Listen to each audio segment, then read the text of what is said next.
And cow! It's time! Introducing worst in the Moo Corner with a record of 109 expulsions, fighting! Out of the depths of Satan's tum-tum, the reigning pimple on the ass of the earth, it's a small collection of global elitists. And in the white corner, fighting to finish college, to enter the workforce, to hopefully afford a mortgage by the time he's 58, we have the challenger, Austin Francisco Franco! Did you catch that UFC Freedom 250? Roll right up. Get your bets in now. Who's going to win? The global cabal of 11 extraction or one spicy boy? It's going to be an excellent fight tonight. Make sure you get your bets in. We will be broadcasting live on this channel for Fight Night.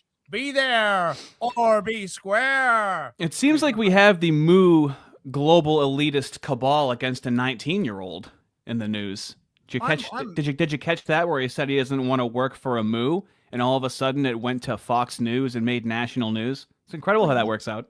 He said that he didn't want to work for the Moose.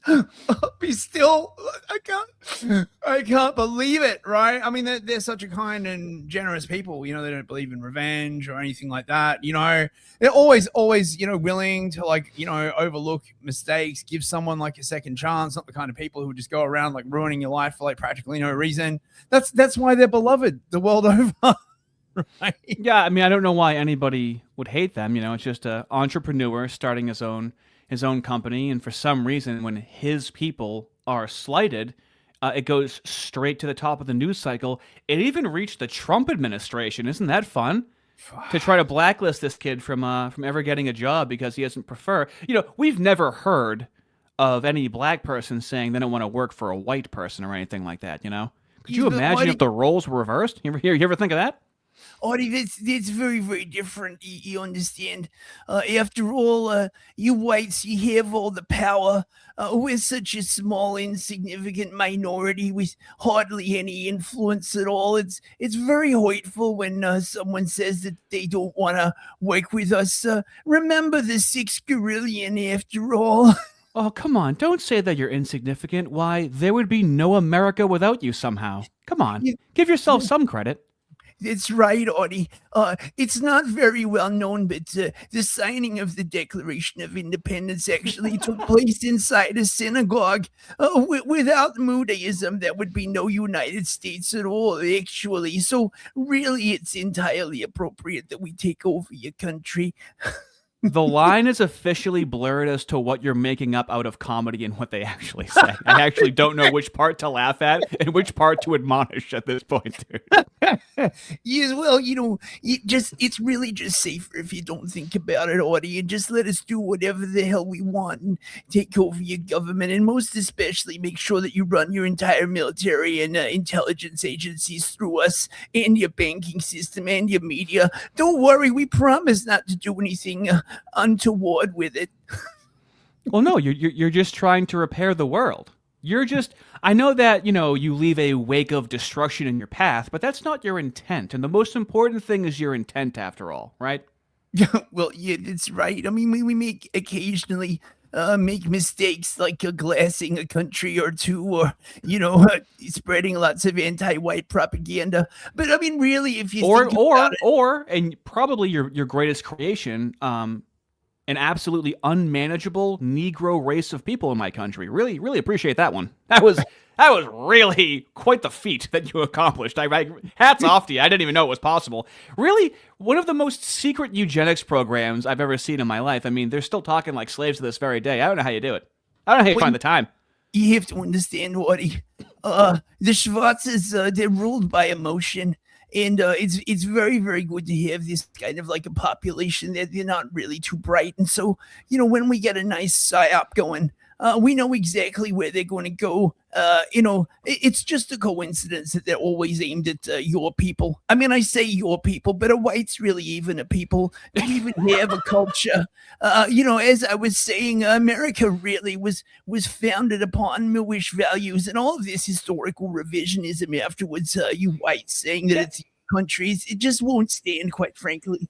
Not a lot of people know this, but white is actually Yiddish for individual. Did you know that? There's actually no collective basis. There's actually no collective basis for white people. They're all just individuals. They just born and die alone in this in the liberal West. I don't know if you knew that.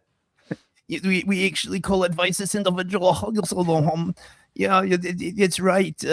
It's amazing that you've managed to get a command of the Yiddish language, Ardy. You better stop that. We don't like that kind of people like you understanding how we talk. Oh no, I don't know if you're gonna like this stream then, because I don't know if you've heard of the Protocols of the Elder of Zion, but I have. It's a terrible forgery. It's a forgery. It's a fake. It's a fabrication. There's absolutely nothing true about it. It was invented by the Okhrana as a horrible thing to smear my people, and you don't need to look into it any further. Okay, just take my word for it. You don't want to read that kind of stuff. It only leads to bad places. That is actually poetic, because that actually brings a tear to my eye, because that's everything James Lindsay actually says about it. That's Israel Chai. That was incredible. You actually hit all the bullet points of James Lindsay's sweeping for how it's not a real thing. It never happened. It'll never happen. Not bad. Wow. Lindsay will have his place in the world to come. He's been one of the best guys that we have. And when the Sanhedrin is instituted and the Messiah returns, we'll make sure that he's got a nice little goyle on the side. Now, I'm just curious about James Lindsay. Did you actually break the goy beam on him? Did you have to repair it? Is it still up and running after the number that you did on him? Because the goy I'm looking at, I'm like, well, I hope that doesn't happen to me. I mean, how many of those shots do you really have? That was like the Hiroshima of goy beams. Is it still operational after the Lindsay experiment? Well, you see, this is the problem. As you might understand, we do like to be planners and administrators and to look after the finances. We're not great on the technical details. Now, of course, we imported like a whole bunch of Indians to take over from the whites. We just don't like you, quite frankly. You just got too much of the Goyish cup. But it turns out that the Indians, they lied to us about their qualifications. I can't believe it. Can you imagine lying to us? And so we've had to, against our better judgment, draft in a few whites to repair the goy beam. So it's a little bit unbalanced at the moment. Don't worry, I think Lindsay's going to be fine. It really seems like the Europeans are the best goys because they have the minimum IQ level to understand being duplicitous. It seems like you tried to goy beam the blacks, but they're not duplicitous. They just say all of the mask off stuff constantly all the time. They can't really hide anything. It seems like the whites are really good at doing that. Yes, yeah. Quite frankly, it is in fact that intelligence that is a double-edged sword. We live in terror of the day where the whites might decide that they want their own country. A terrible, terrible development. We are allowed our own country, and of course the Arabs and the blacks and the Chinese. But when you say white, Ardy, what do you mean? The whites aren't really a people. I mean, look at England. It's the Angles and the Saxons and the Celts. I mean, they're as different as chalk and cheese. To say that there's any similarity between the Celts and the Angles and the Saxons, it's like saying that there's a similarity between the Chinese and the Nigerians. They're very, very different people. So if you think about it, you're not really a people, not like us. And you certainly weren't blessed by Hashem. Well, we can agree then that the whites are unified under their servitude to the Moors, right? That really is the one thing that unifies us. That is what Judeo-Christianity is. With just Christianity, I mean, then we're just a bunch of individuals, but under Mudeo-Christianity, now we can experience the collectivism that we're always going to be locked out of because of the Mudeo part. Oh, thank you very much. We actually worked very, very hard on that. we were always very disturbed by those passages in the Bible that seem to cast us in a bad light for absolutely no reason whatsoever. And we're always very disturbed the way that the whites seem to believe that Jesus Christ, like, was a miraculous figure and was in fact the embodiment of God. Of course, we know that that's not true, and so we're very, very happy that we've made a progress on Judeo-Christian values.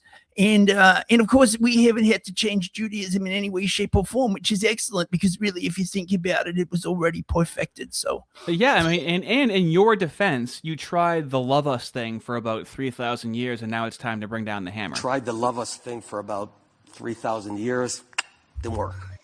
You tried. You guys were being really on your best behavior for 3,000 years, and now it's time for you guys to really turn up the complaining. It seems like you're really out of options of how to turn up the dial anymore. So that's unfortunate. Yeah. Well, I mean, this is the thing. You're absolutely right. Imagine if this was just going to be a 3-hour interview of me interviewing this guy. Look, Woody. Never forget the words of Israel's third prime minister, Golda Meir, who quite famously said that the one thing that they could never forgive the Palestinians for was making us kill their children. I think there's something in that for all of us. Yeah, that's a real quote, by the way. That fucking still blows my mind. Well, I don't know which one's the real quote and which one's not. No, that's actually a real quote. So you're like, all right, okay, like enough. I've got to get like a moo stuck in my brain. You couldn't stop. You just went into a moo fit. did. You became the character. That was like some Marlon Brando stuff right there. That was some method acting. Yeah. Stop. Well, I just project myself into the moodiverse, basically. You know what I mean? It flows through me, like bagels through New York. Now, how you been anyway, man? You all right? am I all right? I'm as I always. Are you okay? Are you like not allowed to do that in the UK, and you finally feel emboldened to do that accent for a sustained? Am I okay? Yeah, I'm fine, dude. I was gonna ask you the same question. I gotta say, man, freedom does some funny things to Omega. You know what I'm saying, right? Like, does. you start. I mean, this is why it's really dangerous, right? You start, being in the land of the free, and before you know it, you start thinking like, you can like, honestly express your thoughts and stuff. Oh, it's a heady cocktail, is what I'm telling you, right? Well, I mean, speaking of freedom, not all of us get the same amount of freedom. Okay, Fist. So we have UFC Freedom 250. It was actually a really good card. There was really good fights, but the middleweight champion, Sean Strickland, okay, had to be escorted off of the property. Okay, freedom, and of course we covered this recently because of his coverage of Israel. And I'm not going to lie to you, he hasn't been taking this lying down, okay? So Sean Strickland, after he gets booted, says, well, you guys, Trump did it. The Middle East is safer and oil companies got rich. It only cost your family $2,000 on average. Do we all feel better now that the Middle East is safer for 60 days? Did we win? So, I mean, normally this is just someone going on the internet saying that, but he's the UFC champion, and this was just held at the White House. So this is a voice that's being heard by a lot of people. Yeah, I mean, Strickland's the UFC middleweight champion. Yes. Right? Oh, God's sake. And he got booted because he wasn't allowed to be there because he said stinky things about Israel. And so someone said, wars are expensive. The bill always arrives later. And Sean Strickland said, listen, I can't wait to look at my future children and say, you're making less money, but it's for a good cause. He's relentless. No matter what someone says, this could go all day long. The man doesn't quit. The chud cannot be denied.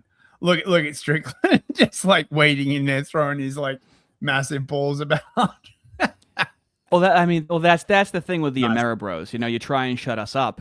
And if we have a little bit of steam behind us, we're like, well, now you've awoken the Kraken. Now we know to say it more, and there's no legal penalty that can be held against him. In fact, it'll just embolden him since he's the champion. I don't know how they're going to rectify that. I don't know how that's not going to cause an issue. Imagine if like Strickland gets like done for a hate crime, and you're like the cops that have to go arrest him. I know, right? I don't feel that would like go like very like you need like a You need like a SWAT team. You'd or need at something least like 3, 4, maybe 5 female cops to arrest him. Imagine having female cops go to arrest him. Mate, That- they should ship him to the UK. He'd literally be unstoppable. There'd be no police officer on the force that could Well fist. Speaking of the UK, John Oliver has some things to say about Restore Britain, okay? And I'm going to warn you, they're not very positive. All right? Okay. Am I Are you going sure to- you're ready? Yes. Okay, right. Seeds protector is activated. Let's go. Are you sure that your glasses are on so you can indignantly take them off in about 15 seconds for dramatic effect? I've actually got 2 pairs of glasses on, so I can do it twice. You know what I mean? All right, here we go. And it actually gets worse because, incredibly, reform itself is now being challenged on its rights by an even newer party called Restore Britain. It enjoys the support of fascists, neo-Nazis, and other extremists, with Elon Musk even... I love that. Shut the fuck. Quotes, hope not hate, right? If you scroll back a little bit, right? Yep. That thing he threw up on the screen is from Hope Not Hate, right? Hope Not Hate are like the lefty communists, like Oh yeah. glowy adjacent fuck pigs that are like basically like driving, like, I mean, for ages they've been like driving all this like anti-racism bullshit in the UK. It's good to see that, you know, John Oliver doesn't like check his sources. You fascists, neo-Nazis, other extreme. Don't care. Look, Well, don't shut up. I know, but he already said fascist and neo-Nazis. What's the point of saying the other extremists? Who else? Who's That's worse a than the good point. fascists and neo-Nazis? So like, what?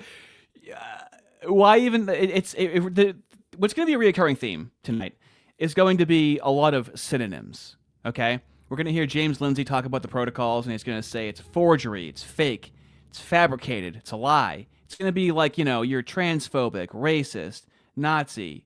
It's going to be really beating you over the head with it.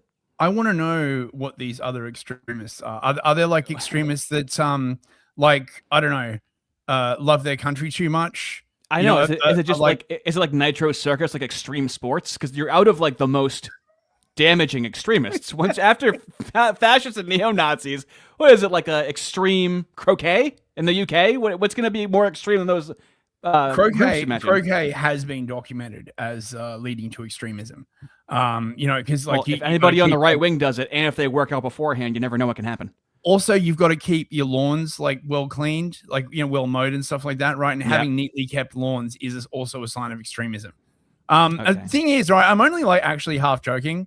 There was a report came out like a while back called the Shawcross report about Prevent. Prevent is like it's been taken over by the Muslims now, but it was originally supposed to stop people getting into extremism, right? And they found that the guidance of Prevent was like, you may be right wing if you like enjoy reading Tolkien, if you like watching like great train adventures, and so like it was just so like retarded. So it wouldn't surprise me. They're like, excuse me, sir, that's a very tidy lawn you got there. Are you harboring Nazi sympathies? I can't help but notice that one of your croquet mallets is leaning with its handle up in a gesture that looks suspiciously like a Nazi salute. You got to have to come down to us with the station and be interviewed by Officer Amla and Officer Nagubu. Yeah, well, I have really bad news for you. You're being silly, and the reality of what John Oliver's going to say is way more ridiculous than you joking around, so here we go. With Elon Musk even tweeting, only Restore Britain can save Britain. And the fact that Restore is gaining support should be pretty alarming given just how poisonous its policies are. Here is their leader, Rupert Lowe, giving you just a taste. Okay, are you ready for these poisonous policies? Are you ready? Is it really poisonous? I mean, I already like him. He doesn't have to sell me, you know, like. Okay, let's see how the audience could possibly find this poisonous. We will celebrate our Christian heritage and the identity that built and shaped this country. Can you believe that so far? Oh, no. We're off to a really poisonous start. I would say John Oliver may have been poisoning the well. I don't know if this has been poisonous so far. Responsibility, restraint, forgiveness, duty, and fairness. In short, a high-trust society. That will mean defending our culture. That will mean resisting the relentless creep of radical Islam. That will mean banning the burqa, outlawing Sharia law, blocking cousin marriages, and reimposing our Christian-based rule of law. A Restore Britain government would legislate to ensure that no halal or kosher slaughter on British soil.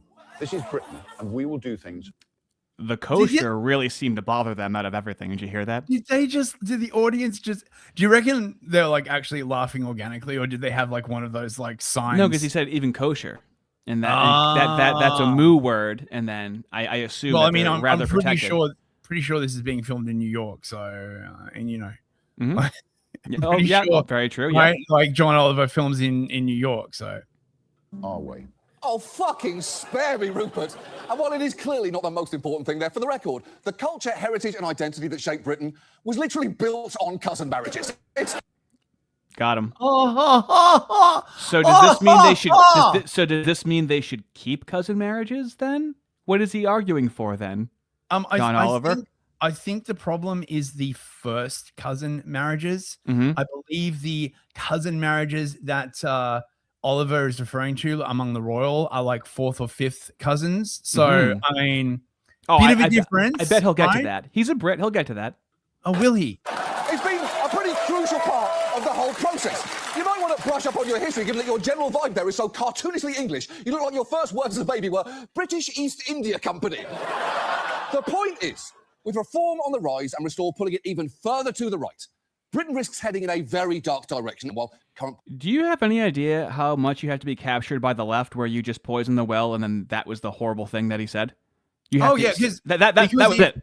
If Restore gets in, Britain might head in a very dark direction. Not because of the shit that's literally been happening in there, right? Like that's all like sweetness and light. What a time to do this, by the way. Like, the Great Gang report like literally dropped like yesterday. It's like, if we get like politicians in we don't like, Britain might head in a dark direction, like not like the 250,000 like English girls that were like raped. I mean, that's conservative totally estimate, fine. by the way. It's very likely 500,000. That's a very conservative estimate. You know about the Grape of Nanking, right? The Vaguely. historical event. Okay, when the Japanese invaded, I think it's like Manchuria in China, right? And they went on a massive grape spree. That was 60 to 70,000. Okay, so what happened in England is like orders of magnitude larger than the Grape of Nanking, right? Which is like this huge historical event. Mm-hmm. I mean, mate, people are fucking pissed off. Look, we'll probably cover this like next episode. Yeah. Give this story like a bit of time to like, develop. People are pissed. And might I say, like a lot of Ameribros have just been like, oh my God, I can't believe this is real. And to which I've been like, yeah, well, we have been trying to like tell you, but now it's in black and white. Yeah, it's fucking awful. Polls suggest Labour has a lead. That may be partly because Restore, the ultra-far-right party that, remember, is going to save Britain. Yeah, and how are they ultra-far-right, by the way? I love this. So now, you know how there's like Hawley survivors that are just getting younger and younger? I now introduce to you the 30-year-old Hawley survivor. I'm a Holocaust survivor. I'm sorry, ma'am. What was that? Excuse me? Holocaust survivor. And supporter. Holocaust survivor. And you're continuing. Interesting. So they are getting younger. That's good to know. What? I don't know. I don't know what's real anymore. Okay. I don't know why this is happening. Actually, Ardy, I really need to like break in here and sort of point out, you got to understand that spiritually, she's a survivor. In her mind, this is very, very real suffering, and it's horrible that you would make a joke about this, and I'm going to have to close your bank account and destroy your life. Sorry about that. That's a really good point. Do you want to do super chat so then you can continue with Moo Watch? I don't know, mate. We're like away for like a week. Come back and it's Moo Watch all day. Yeah, let's. Dude. I mean, the last couple streams, we've covered some heavy topics. We're just gonna take it nice and easy with the protocols today. Okay, fellas. Yeah. We'll look. Take it back to the basics. There's tons and tons of horrible stuff to cover, but today we're just gonna keep it light. Frankenstack for $20. Oh, yeah, bruv. Can I send super chats before the stream start? I'm like, hey, of course you can. Of course you can. We'll take your money at any time. Well, no, for some reason before the stream starts, it's a little funky if anything is sent before we go live sometimes. Oh, okay. Hey, Fist, going to recommend Lungs of Faith. Super cool deep dives on Crowley and his influence on empowerment movements and how they seek to undermine the church. That sounds really interesting. In case people didn't know, Crowley was basically the Epstein of his time, although like he was not of a certain ethnic persuasion. He was also involved in all this like horrific kind of like stuff. Thank you. I will check that out, Frankensteck. Flavius Arcanaceus for $10. Oh, there he is, mate. I asked Shlomo a question on some advice, and he replies, "Moon runes." I'm sorry, I cannot read moon runes. For a start, reading from right to left is unbelievable. I can't believe how uncultured Fist is. What does this guy know? He doesn't even know that. Can't even read the runes. Hey, dude, honestly, read the rune, okay? Understand what's going on. Read the rune. Thank you, Flavius. Matty Ice for $10. How are you there, mate? May blessings flow to you, gentlemen, and us, the audience, with the flow and intensity of the Nullarbor River.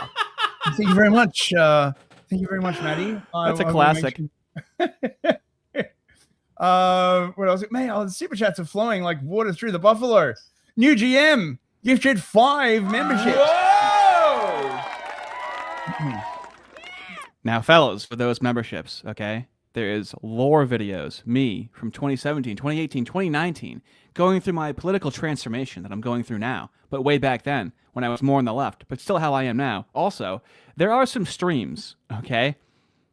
There are some streams that you're going to want to check out that I can't put in front of the paywall, okay? One of my favorite ones has to be that 100% of Groypers are black and gay. I think you're going to enjoy that one. It's a little something that's not really out there. So thank you for that, Uji. New GM Fitch wins. Oh well, now he's just earning it. He's rocking everywhere, or so I've heard on the grapevine. Thanks, Nuge. You know how Lindsay got into a kung fu? It turns out it was a kung ju, an experimental martial art made by a Chinese Jays that harnesses a 10 mega kipper of a Goy beam into a single punch. Rinzi had no chance. Just so, first of all, I'm going to give it to him. We have our first Chad of the chat right and now there. the Chad does what the Chad wants, and no one is stopping him because Chad does what Chad wants. Also, if you go to the James Lindsay playlist on my channel, you can find a video where I call him out for being a fake martial artist. He actually says that he does MMA to try and impress women, and I prove that that is, in fact, a lie. So thank you for that, Nuji. Wait, Lindsay wouldn't just lie about stuff, right? I mean, it's technically not a lie if you believe that it's true. So he has the moo. You know, he'd be able to pass a lie detector test even though it's not true, kind of thing. Using the wrong terms of reference there. Torture White for $5. New job has me starting tomorrow at 2 a.m. So can you start over both this stream and the Bible study then? We gotta do everything around here. It's incredible. Oh God, all these times. Just sit back and relax. King Spectre for $5. Hey Spectre. Oh my God! Look at that picture. Fist in the States and Unbound is a dangerous thing. He might start getting ideas like speaking his mind openly, or that self-defense is acceptable. I know. I'm restraining myself, Spectre. Everyone, back away from Fist. He might defend himself if you attack him. If I stay in America long enough, I might, develop like a fascination with what do you guys call them? Goons? Goons? that evil thing you have that causes all the evil. That does the evil. Dude, you owe it to yourself to shoot an AK-75,000 while you're here. You owe it to yourself. Is that where you like put like 100 AKs on like a rack all at once? Dude, fully semi-automatic. All right? Fully semi-automatic. Yeah. Buford Justice for $20.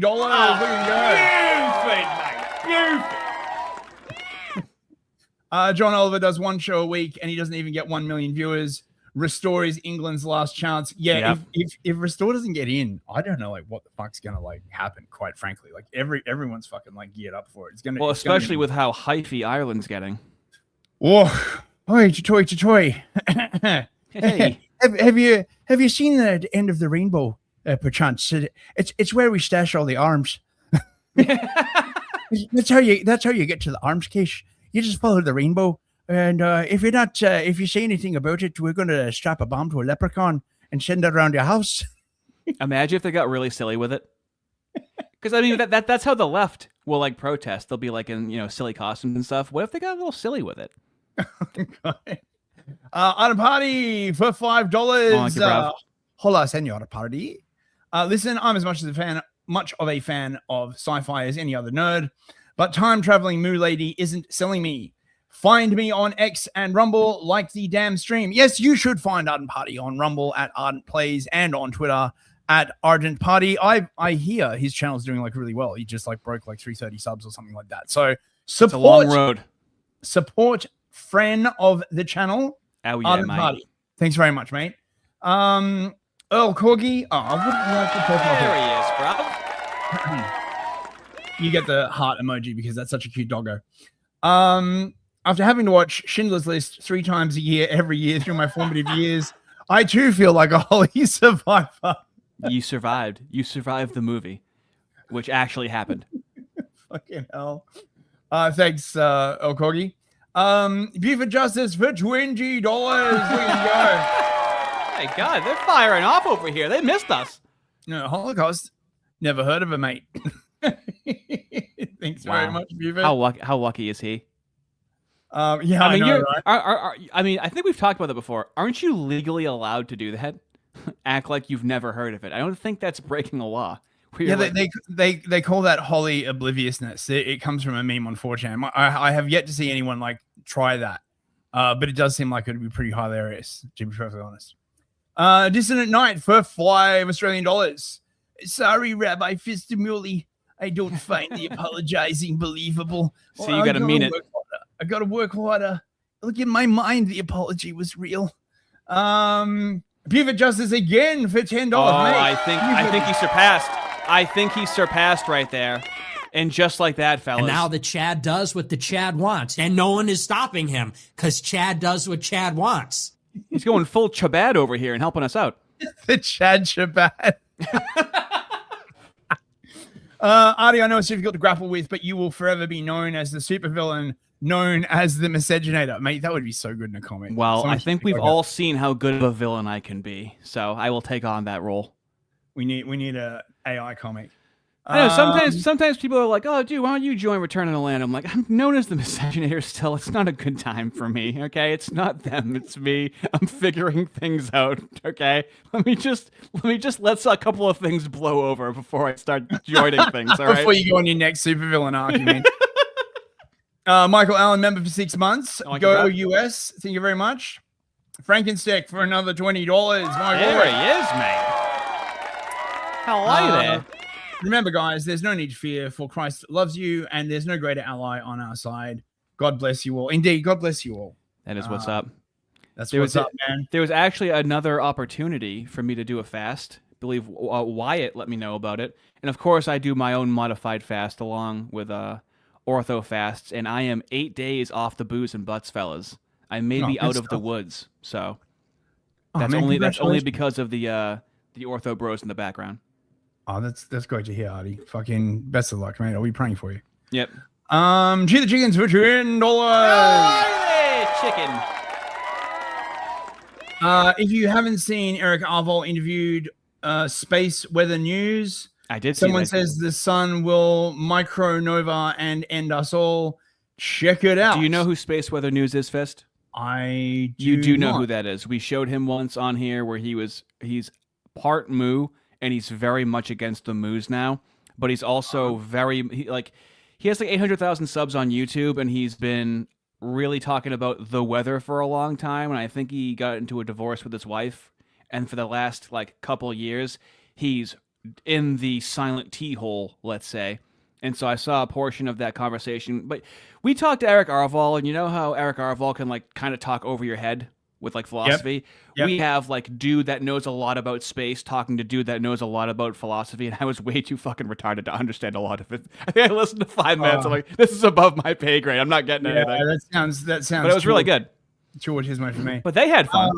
King Spectre for $5. Thank you very much. Thank you. I've done the wholly oblivious move before in person too. Not laughing was so difficult when the other person freaked out. Would recommend. Very funny. That's why he's king.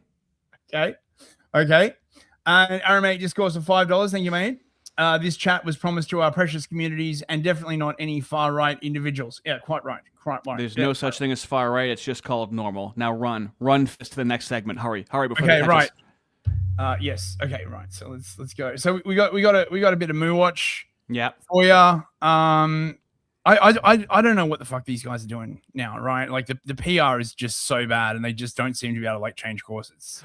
It's fucking insane. You've been talking about phase 1 and phase 2, but it seems like they're oscillating between both now more than ever. So I guess I should have sort of revised this. There's like a phase 1.5 where couldn't have known. They do start talking about it, but they just sort of like lie and just say, oh, there's nothing to worry about. These questions have all been settled. Like, like why are you bringing it up? But it's still a movement, right? Like in that direction. I don't know, but yeah, Lindsay in particular has now been drawn basically into phase 2. Whereas like, I guess we have to talk about it. Apparently all of these people that he knows were sending him copies of the protocols. Now, I am surprised by this because I would have thought, given the way like Lindsay acts generally, is that if someone sent him a copy of the protocols, he would block them immediately and be like, you are no longer friends. But maybe his friend circle has grown so small due to the purge or something. He sort of like realizes. Fellas, I cannot wait to show you James Lindsay telling you to not read the protocols, okay, in his justification for doing so. So let us continue. The Talmud says that Mount Sinai, the Hebrew word for Sinai, is Sinah. While Har Sinai is a play on words with Sinah, and that a great hatred went out into the world when the Torah was given. And essentially, on a subconscious level, every single person knows that the Jews are God's messengers in this world. Well, that's jealousy, isn't it? Makes my subconscious, on a subconscious level. And therefore, if I am an immoral person, I'm naturally going to hate God and his messengers. If I'm a moral person, I'm going to love and embrace God and his messengers. So essentially, the more moral the world is, the more we're going to be embraced and going to be loved. And the more immoral the world is, the more we're going to be targeted and hated. I mean, just I like random moosh person on my screen. I mean, I know. I mean, this is sort of problem because there was like a messenger. His name was Jesus Christ, and you guys are very, very, very resistant to his message. So I mean, I'm just saying, right? This cuts both ways, man. Now, our mission, this goes back, now we're on the same page, is to be a light unto the nations. So if the better we do our job, and the more light that we spread, and the more moral the world becomes, the less hatred there'll be targeting any group. Is that light among the nations like the kind of light you get from white phosphorus? I'm just Dude, it's main character syndrome. Like, they are the light. They are the world. And they really believe that. But what's dangerous is that they're very lackadaisical with their rules, okay? Now, it's fine to be lackadaisical with your rules, okay? That's manageable. But when you think you have a religion that doesn't really have any rules, that's where it becomes dangerous. It's got so many rules, you can basically disregard them. But unfortunately, not only are we not sharing light with others, we ourselves are falling short in our own lives. We are not measuring up in so many ways to even basic expectations of morality and clarity and goodness and love. And if we can't get along with each other, with our own family, how can we expect the rest of the world to get along with us? So it's a great point. Yeah, the best way to fight Wait. So hang on. The problem is that they are not getting along with themselves. Not that they're not getting along with like anybody else. They are always trying to create a problem. That is the best way to fight anti-Semitism is just to become more Jewish. I mean, dude, they are trying to throw everything at this thing they made up. It really mirrors the woke right perfectly. This one is even fucking crazier. The Torah, I dare you. That those who bless Israel will be blessed. So basically what I said was, yes, Rabbi MZ's right. Our obligation is to America. We got to do what's best for America. But you want to know what's the best thing you can do for America? Is for is it to support Israel? I'm gonna go out on a limb here, right? And just is it? Well, yes, the goy always has to be selfless and think of others before the goy thinks of goy self, right? It's gonna be my new pronoun, goy self.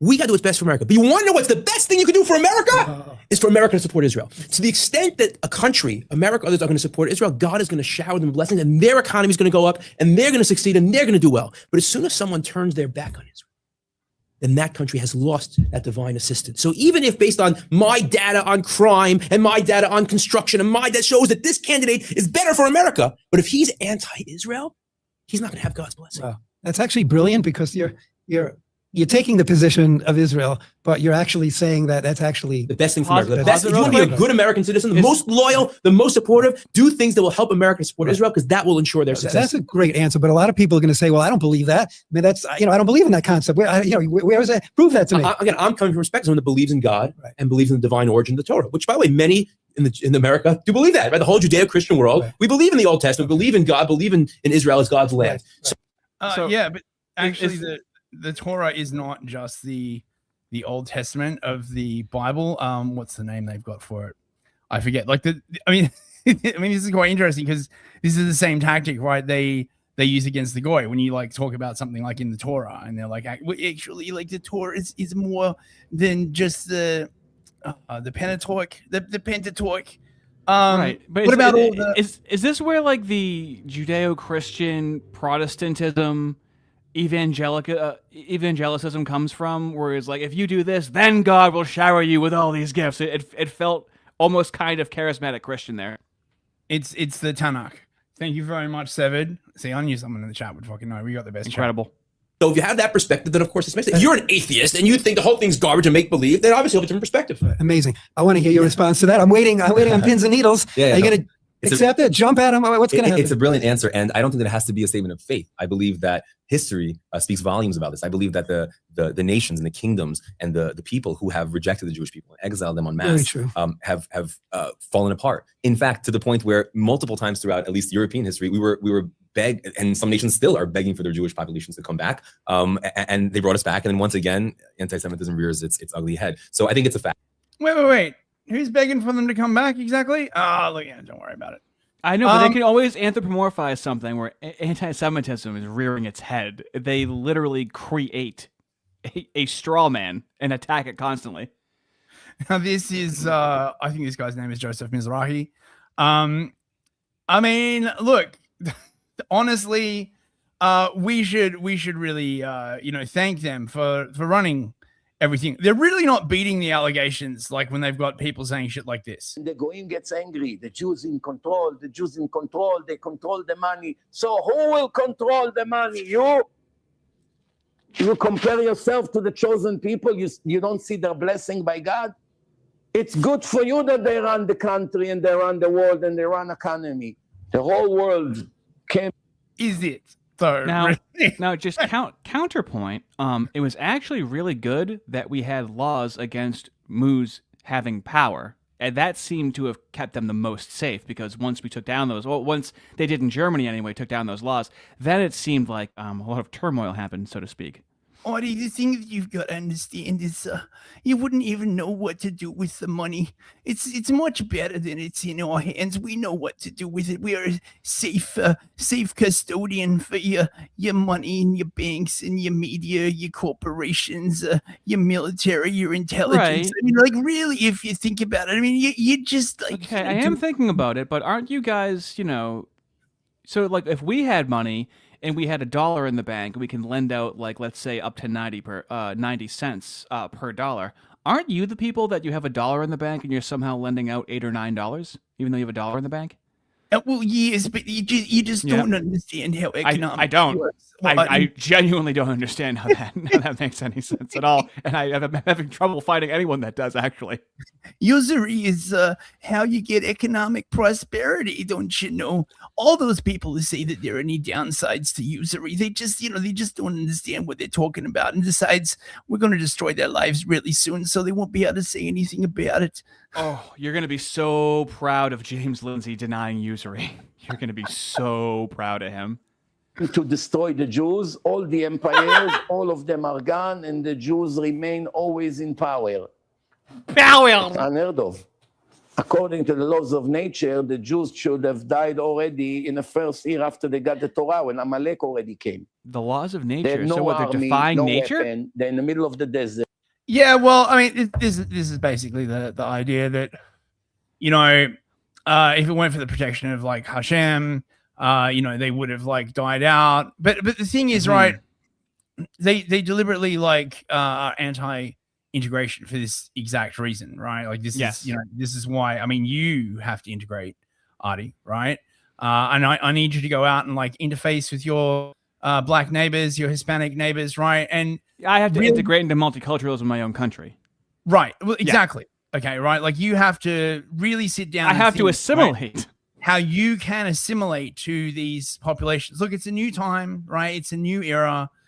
This idea of America being a white country, it's over with, which is freaking hilarious. Like actually, because compared to the UK, like, at least in urban areas, like even with the problems that America has, it's still like so much whiter than somewhere like London. Like it's just, you know, you just don't, you know, like whatever. With their children, and all of a sudden they are being attacked one day after the other. Back then already it was a huge miracle to survive. 3,300 years of pogroms and Holocaust and all kinds of wars and empire coming to Jerusalem to burn us alive.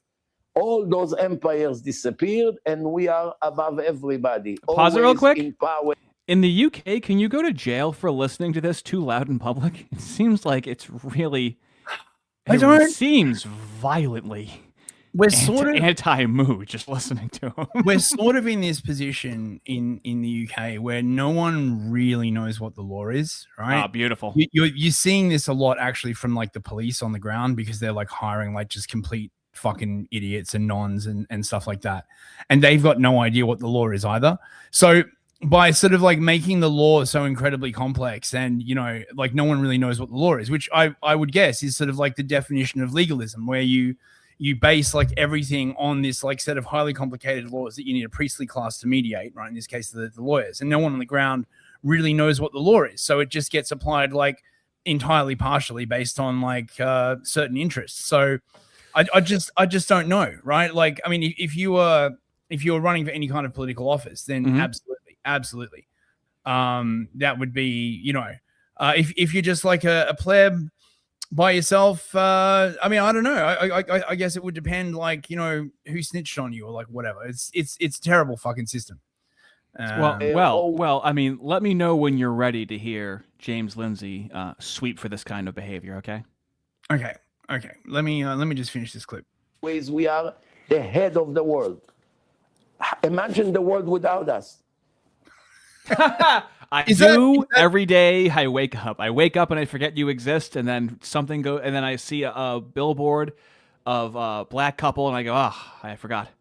The question you got to ask yourself, Ardy, is that even legal to imagine a world like that? Sounds like it might be a hate crime. Yeah, if you're making the face that you're imagining, that could be dangerous. The world would be 1,000 years more primitive. All the inventions in the world almost all come from Jews, mainly. Come on. What? Okay. Now we see where the "we was kings" fucking comes from, dude. This is the nail in the coffin right here. Come on. Yeah, this is blatant "we wasery." Israelis. Medicine, doctors. Peanut butter. This traffic light. How the fuck? What, they're claiming medicine now? Medicine in general. Oh, dude, come on. Surgeons, biggest judges in America. Machiavellianism. Of designers, architects, artists, musicians, big rabbis, philosophers. These are just words. Sorry. He's just saying words at a certain point. I don't even think he was believing what he was saying. So, doctors, judges, architects, and philosophers. I'm not seeing any like industrial designers or software developers or farmers or like explorers or any of that kind of stuff, right? That's a good point. Now the Jews. And the Jews are 0.25% from the population. Yeah, I don't believe that, by the way. I'm pretty sure they're like fudging the numbers at this point. And the Goyim gets angry. The Jews in control. The Jews in control. They control the money. So who will control the money? You? You compare yourself to the chosen people. You don't see their blessing by God. It's good for you that they run the country and they run the world and they run economy. I want to remind you that the United States was on a point of bankruptcy in 2008. Oh. Oh, right. That was our own doing, right? So is he claiming that it was the moves that like saved the world from the 2008 crisis? Doesn't Obama, the original move. Doesn't that mean that like everyone in like Greece and Spain and Italy like have like a massive like beef because these countries like basically got bankrupted? Oh, you know, don't think about it, right? Careful, you're thinking about it. It was about to destroy it. And who saved this country? Ben Shalom Bernanke. He was the chairman of the when you say saved the country, I think there are like quite a few like Americans who would disagree with that. You know, the suicides, the bankruptcies, right? But I mean, I guess he's got a point. I mean, those were like little people. Do their lives even really matter?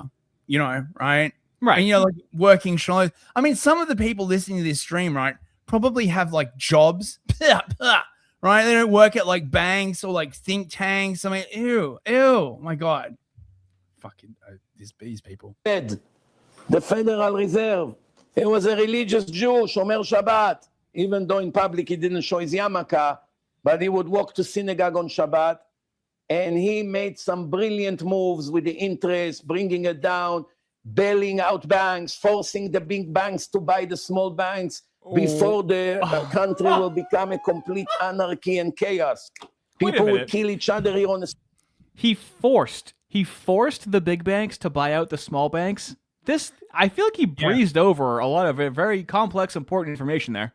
Well, the thing is, like, what he's basically saying is, right, like, we may have caused the problem, but we also, like, engineered a solution that instead of solving the problem, made, like, that problem, like, reoccur further down the road. So, if you think about it... United States will become worse than Russia after USSR collapse. And he saved this country, but they have zero gratitude.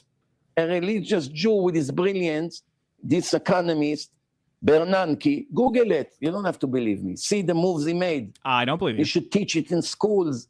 The country was on the point of all the banks will go bankrupt. You know why was that? That all the banks would go bankrupt in 2008. Does anyone know? You know, could it possibly be that like Obama like passed all of those laws that forced banks to originate loans to a whole bunch of ninjas who couldn't like pay it back?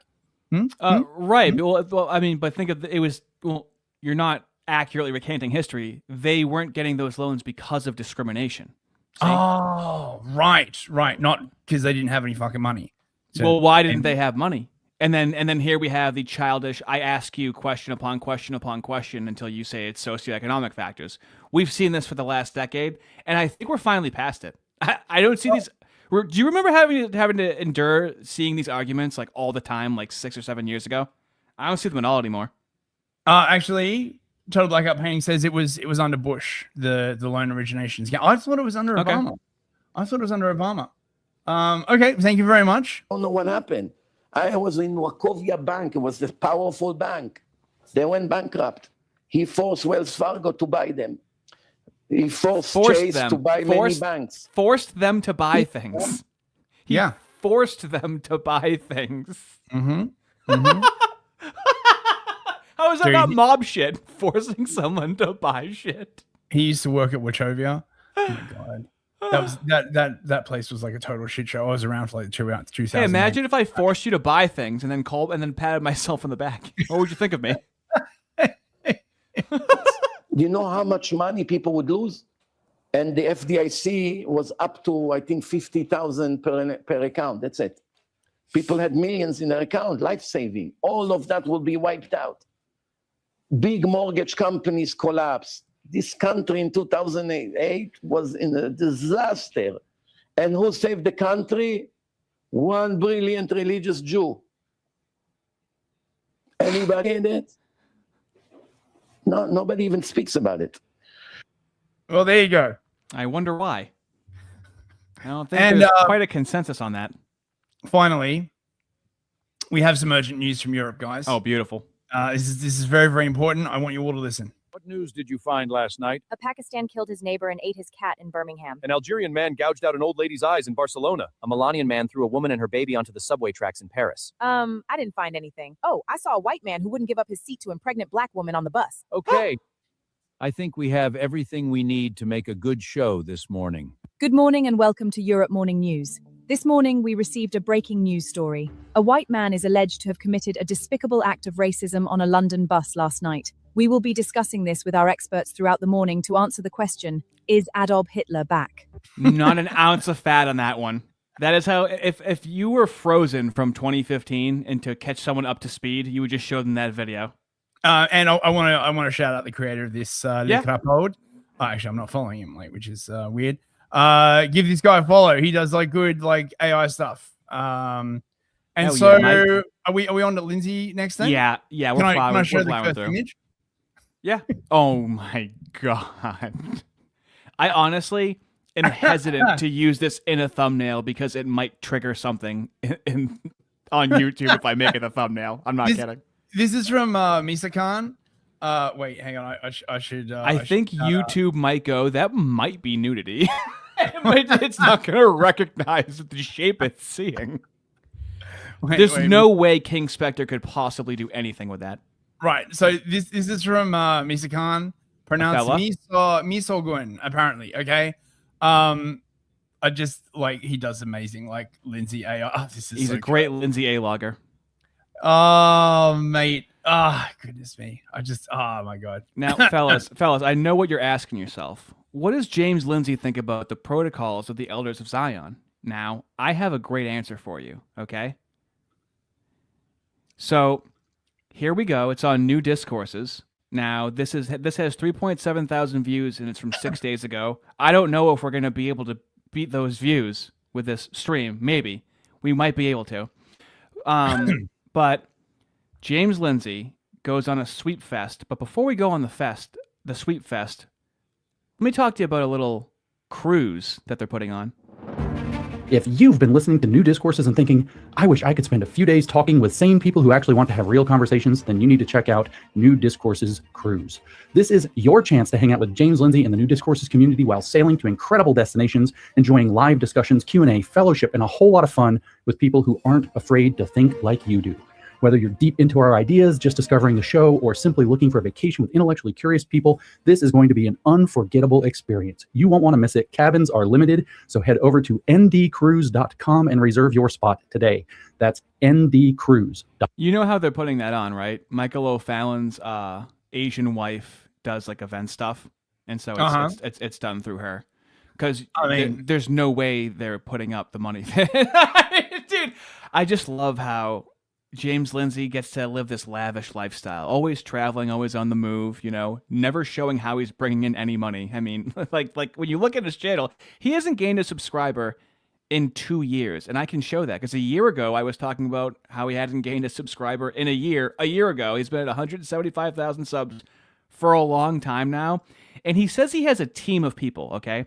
All of his videos is audio only. It's not edited or written. By the way, as you're going to see here, he's just doing it off the top of the dome. It's incredible. Man, 175K subs. What, 3K views? He's going to 4K. All right, 4K, right. That's still a pretty easy on him. There, man. I'm just saying. It's the great white dope. Here we go. This episode is to introduce to you what is the protocols of the Elders of Zion. And notice that it is because it's a book. It's not what are the protocols. It's what is the protocols of the Elders of Zion. Because what is that? It's not what are they. It's what is it. What is they? He's already getting a technicality. Wait. What is they, bro? What is they protocols, bruv? Yeah, I don't even know what he's going for there. I didn't know if you were gonna be able to know what he was going for with that grammar check. It is a book. And I want to tell you about this piece of propaganda because that's what it is. This actual fabrication. It's usually called a hoax or a forgery, but it's actually a fabrication, hoax, forgery. Okay, we are going off the rails with the synonyms already. So the promo for going on the cruise was to be surrounded by some intellectual people, right? It's very intellectual to poison the well and say this book is really bad. It doesn't exist. It's a fake. It's forgery. It's a hoax. Very intellectual speak going. Well, into this I mean, look, if I can just like preface this a little bit, please. right?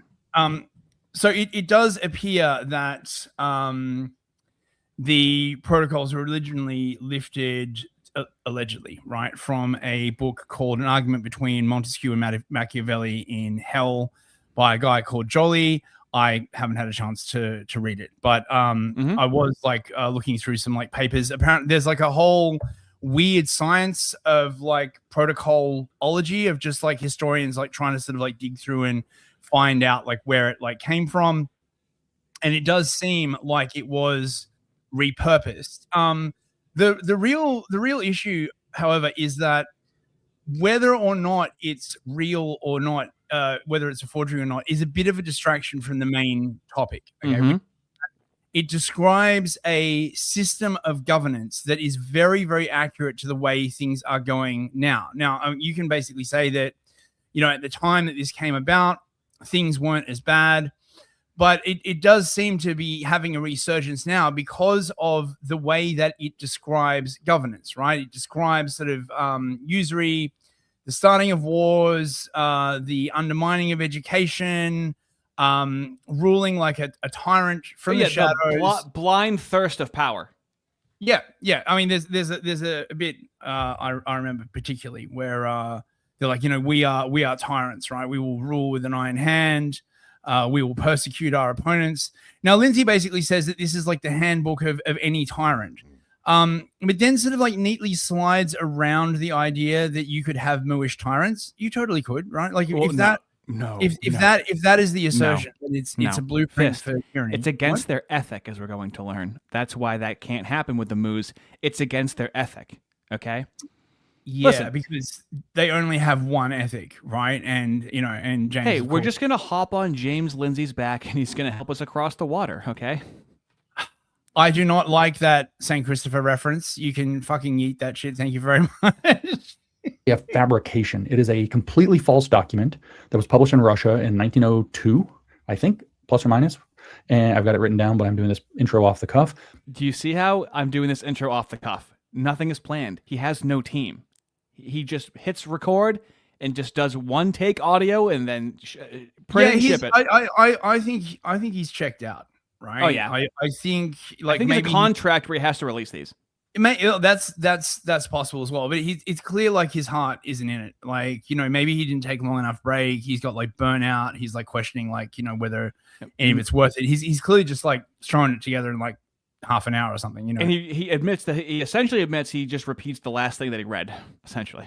Well, yeah. And he also does not quote any of the sources that he supposedly gets this from, which makes me highly suspicious. I think he's just reading from like ChatGPT or something, quite frankly. Yes, and I will have you know I'm going to juxtapose this with Harrison Smith on NXR Studios actually showing receipts on screen directly from the protocol. So I want to show the sweeping for it like it never happened, it's a forgery, and then showing Harrison Smith actually going through it, I think is just delightful. And then it was completely and thoroughly and utterly exposed by 1921, and yet it serves as the basis for most of the nonsense stuff that we hear about Jews. Super duper nonsense stuff. Shadowy cabal of powerful people who actually control the world and have a plan for world domination, mostly through things like the banks and the media. Yeah. That comes from a thing called the Protocols of the Elders of Zion, which is a fabrication made by the Russian secret police in order to justify further oppression of Jews by the Tsar. The Tsar in Russia at the turn of the 20th century was doing a number of tyrannical things. Doesn't this sound like a conspiracy theory that somebody would go to these lengths, right? Isn't that usually what they accuse of being a conspiracy theory, that somebody would go through all of these lengths to do this? The thing is, okay, right? This was like just before the Tsar was literally overthrown and assassinated by the Bolsheviks. Okay, so it is a bit rich to be like, oh, well, actually, right? Like, okay, if nothing happened to the Tsar, right, and like, you know, Russia was still like ruled by them, then yeah, you'd be like, okay, right? But they, not long after, like, what did he say? It was published in 1912 or something like that. Okay, so not 6 years later, the entire government was overthrown and the Tsar was assassinated. So Yeah, just saying. And if he could make people blame Jews, then they weren't blaming him. And that was its primary purpose. So that's what the text is about. But what is it? It is a fabricated. It was made up. Anti-Semitic hoax. Forgery. A fabrication. Is the way I'd rather put this. That purports to tell you the secret meeting minutes. So imagine that there are these secret meetings. There are 24 or sometimes 27 secret meetings. We don't have to imagine that. We show it twice a week that they all congregate together. Yeah, They're no longer secret. Yeah, I mean, this is the thing that like really gets me, right? Like, so back during the times underneath the Tsar, right? I mean, they had the Okhrana. The Okhrana, in case you didn't know, was the Tsar's secret police. And once the Bolsheviks took over, they just repurposed exactly the same structure into the Cheka, which was even more brutal than the Okhrana, except the Okhrana basically went after like communists. I think there was an attempt at a communist revolution in Russia, like previous. They had like a few like near misses before it all like properly kicked off. So, I mean, just saying. Well, also, I'm just going to say right now, just remember this. His new video is Bolshevism really Jewish? I didn't have the time to watch that. I didn't have the time or the heart to watch that. Listen, okay. I have been reliably informed, okay, that communism as a religion was birthed from the religion of French. Yeah. Right? It was the French, because everybody knows, right? Like new religions, they just pop up all the time with like out any antecedents whatsoever, right? You just invent like a bunch of new stuff, you know? Shadowy Jewish leadership group or council that was called the Learned Elders of Zion. And the point was that they were having these secret meetings to plot. Oh my God. So actually, like I'm just doing them. Actually, it was the learned group of like Freemasons, something like that. This was very, very much about Freemasonry as well. Okay, like very, very important to talk about. It's not just the moves. They were like the basically the idea was that the way that it came about was that they infiltrated the Freemasons, and that was how they sort of like got stuff done on the ground. You could say that this sort of ties into a great tradition that was also stuff to do with like the Illuminati before the French Revolution, the idea of these like small groups or like head lodges that controlled like other Freemasonic lodges. Freemasonry used to be like a really, really big deal. And yeah, I mean, I don't know, man. I have the actual name of it here somewhere. Where the fuck is it? Hang on. The protocols. Files. Never mind. I've got this academic text on protocolism, and this guy's like tracing all the different versions like back and trying to like where it's quite fascinating, but it's a bit deep. I might do a history on this actually at some point. I think it's warranted. To achieve global domination for Jews. Yes. It was first published in Russia in 1903. It was written by the Oksana, is that what it's called? Okhrana, the secret police of Russia. And it has been one of the most influential and enduring pieces of anti-Semitic propaganda in history, modern history, all through the 20th century up to the present day. And that's even though it had been thoroughly exposed, debunked as a fraud, as plagiarism, plagiarism, and as a fabrication. Fraud, plagiarism, forgery, fabrication. Yeah. Well, it's a plagiarism allegedly because it was ripped from Jolly, but it's a fraud because I found it, by the way, right? So the original title was the Protocols of the Sessions of the World Alliance of Freemasons and of the Sages of Zion. So that's the actual original title. You got to understand as well, right? So if this is correct, it was translated from French into Russian, and then Russian into English, and there are like a bunch of different like editions, and so you're gonna get some like drift between all of these different editions. That is a lie, a falsehood, fiction, and untruth. He just keeps going. Very intellectual. At least by 1921. So about 18 years after its publication, everybody knows that it's fake. Now, notice 1921 is right about when the Nazi Party started, right? Now, Hitler references this in Mein Kampf, this Protocols of the Elders of Zion in Mein Kampf. And he knew it was fake. He knew it, but he ran with it anyway. And he disseminated it to Germans to encourage their anti-Semitism, knowing it was fake. So the core content of the... You notice he doesn't provide any kind of like a source for this, right? He never does. He very... just take his word for it. It's 3.5 hours of just sometimes just listening to him go, "Trust me, bro," for 3.5 hours. You think, right? I mean, I don't know. Like, I don't know what I'm expecting. Honestly. As you were talking, you just let down. This document, this book, is that it's outlining an alleged Jewish conspiracy. It's supposedly an insider's account. It's the leaked meeting minutes. The elders are these, learned elders that have this, they're high-level Jewish Zionists who have this plan of world domination. And what the point is that they're outlining these multi-generational strategies meant to subvert and control the non-Jewish societies, which it refers to as the Goyim. So you hear people called Goyim, that's plural. Goy is singular, Goyim is plural. It means nations.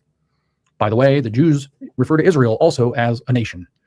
Goy Kadosh, the holy nation. So they are Goyim in that sense as well. And they are Goyim. How Jewish is this? They are Goyim in that sense as well. No.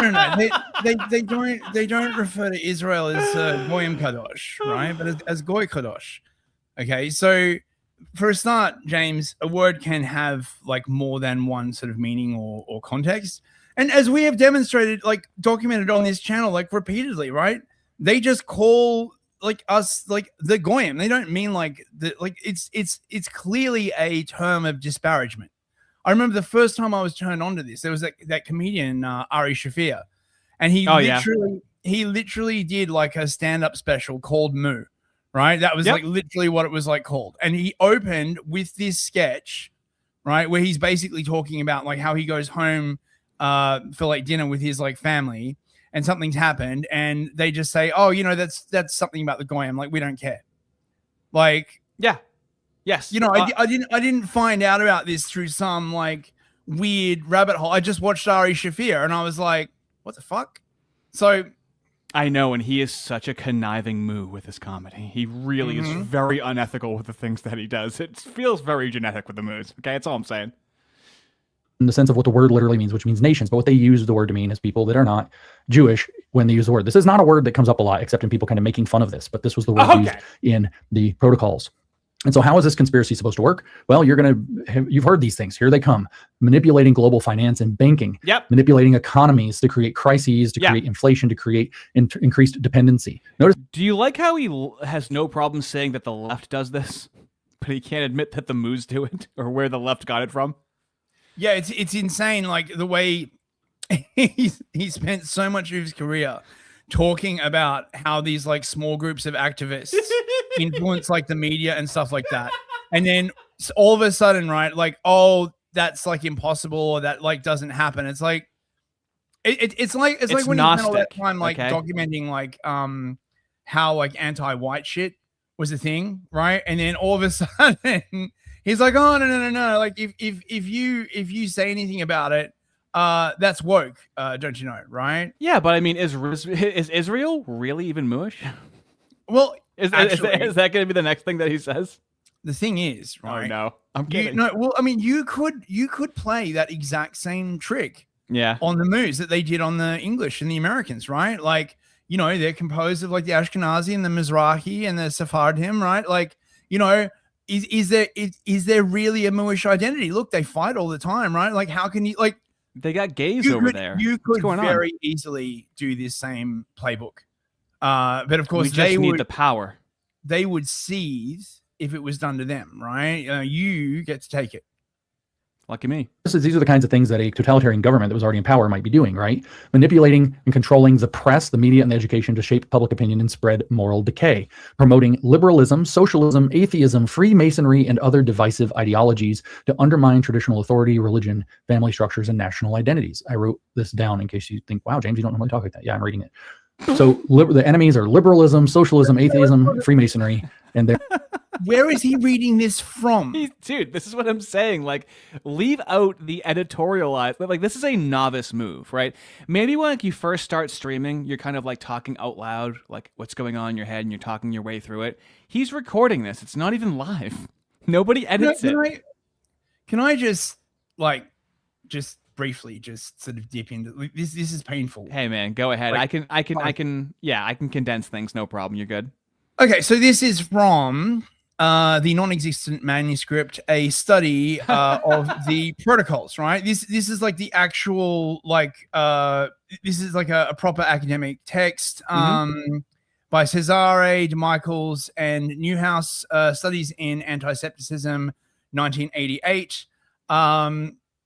So this is like an actual academic sort of like thing. The original title, as I said, was The Protocols of the Sages of Zion of the World Society of Freemasons. It was published by the printers of the headquarters of the Guards and the military district of St. Petersburg, allegedly, and was presented to the censors already in printed form, received no objection.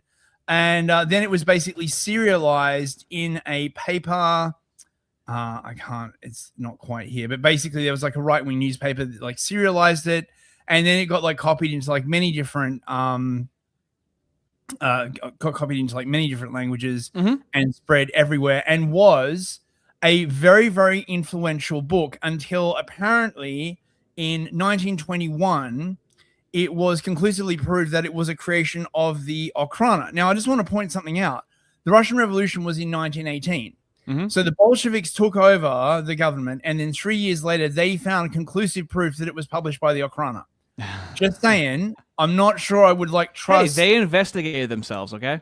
Yeah, I mean, don't get me wrong, it might be true. This is very, very deep into the past that we're looking at. This is possibly the most fractious piece of like writing in existence. Okay, the whole thing is claims and counterclaims. It's very, very hard to find like a neutral observer in this. So I don't want to like nail myself to a flagpole on either. Well, the origin is secondary to what's contained within it, right? Correct. And what's contained within it is much more important. Yes. Okay. Right. Hang on. Just not a problem. I'm just going to fast forward a little bit and see what it gives us. The Russian secret police were cooking up this document in order to project evils onto the Jews, and it was meant specifically as state black propaganda to discredit Jews, liberals, and revolutionaries, which were the things that threatened the Tsar. So that would allow, by putting black propaganda on the Jews, the liberals, and the revolutionaries, they could use that as a rallying cry to support and protect the Tsarist regime, which was facing all these threats and problems.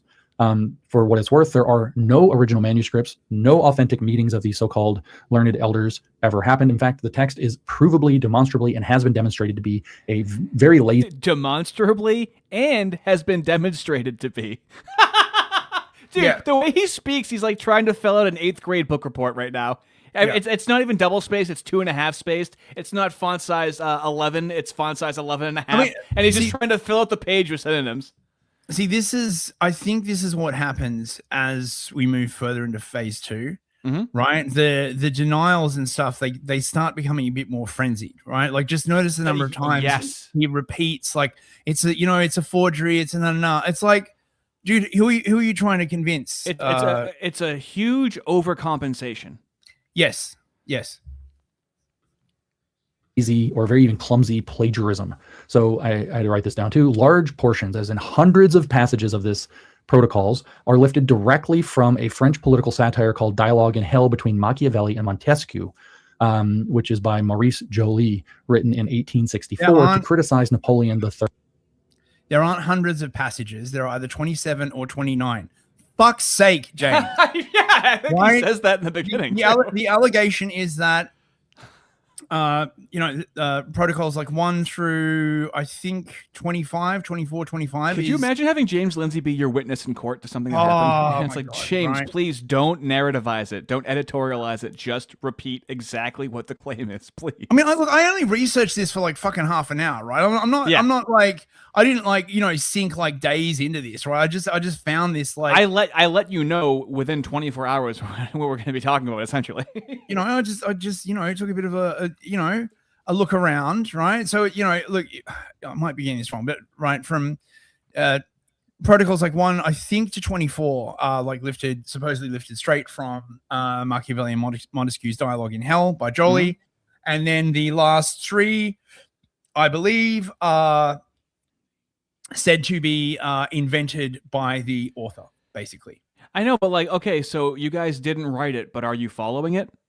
This is how the Moos argue all the time. This is in my Lucas Gage video, where they were like, this strategy existed before World War II, and it's like, but did you use it? Okay, you didn't create it, okay, but are you utilizing it?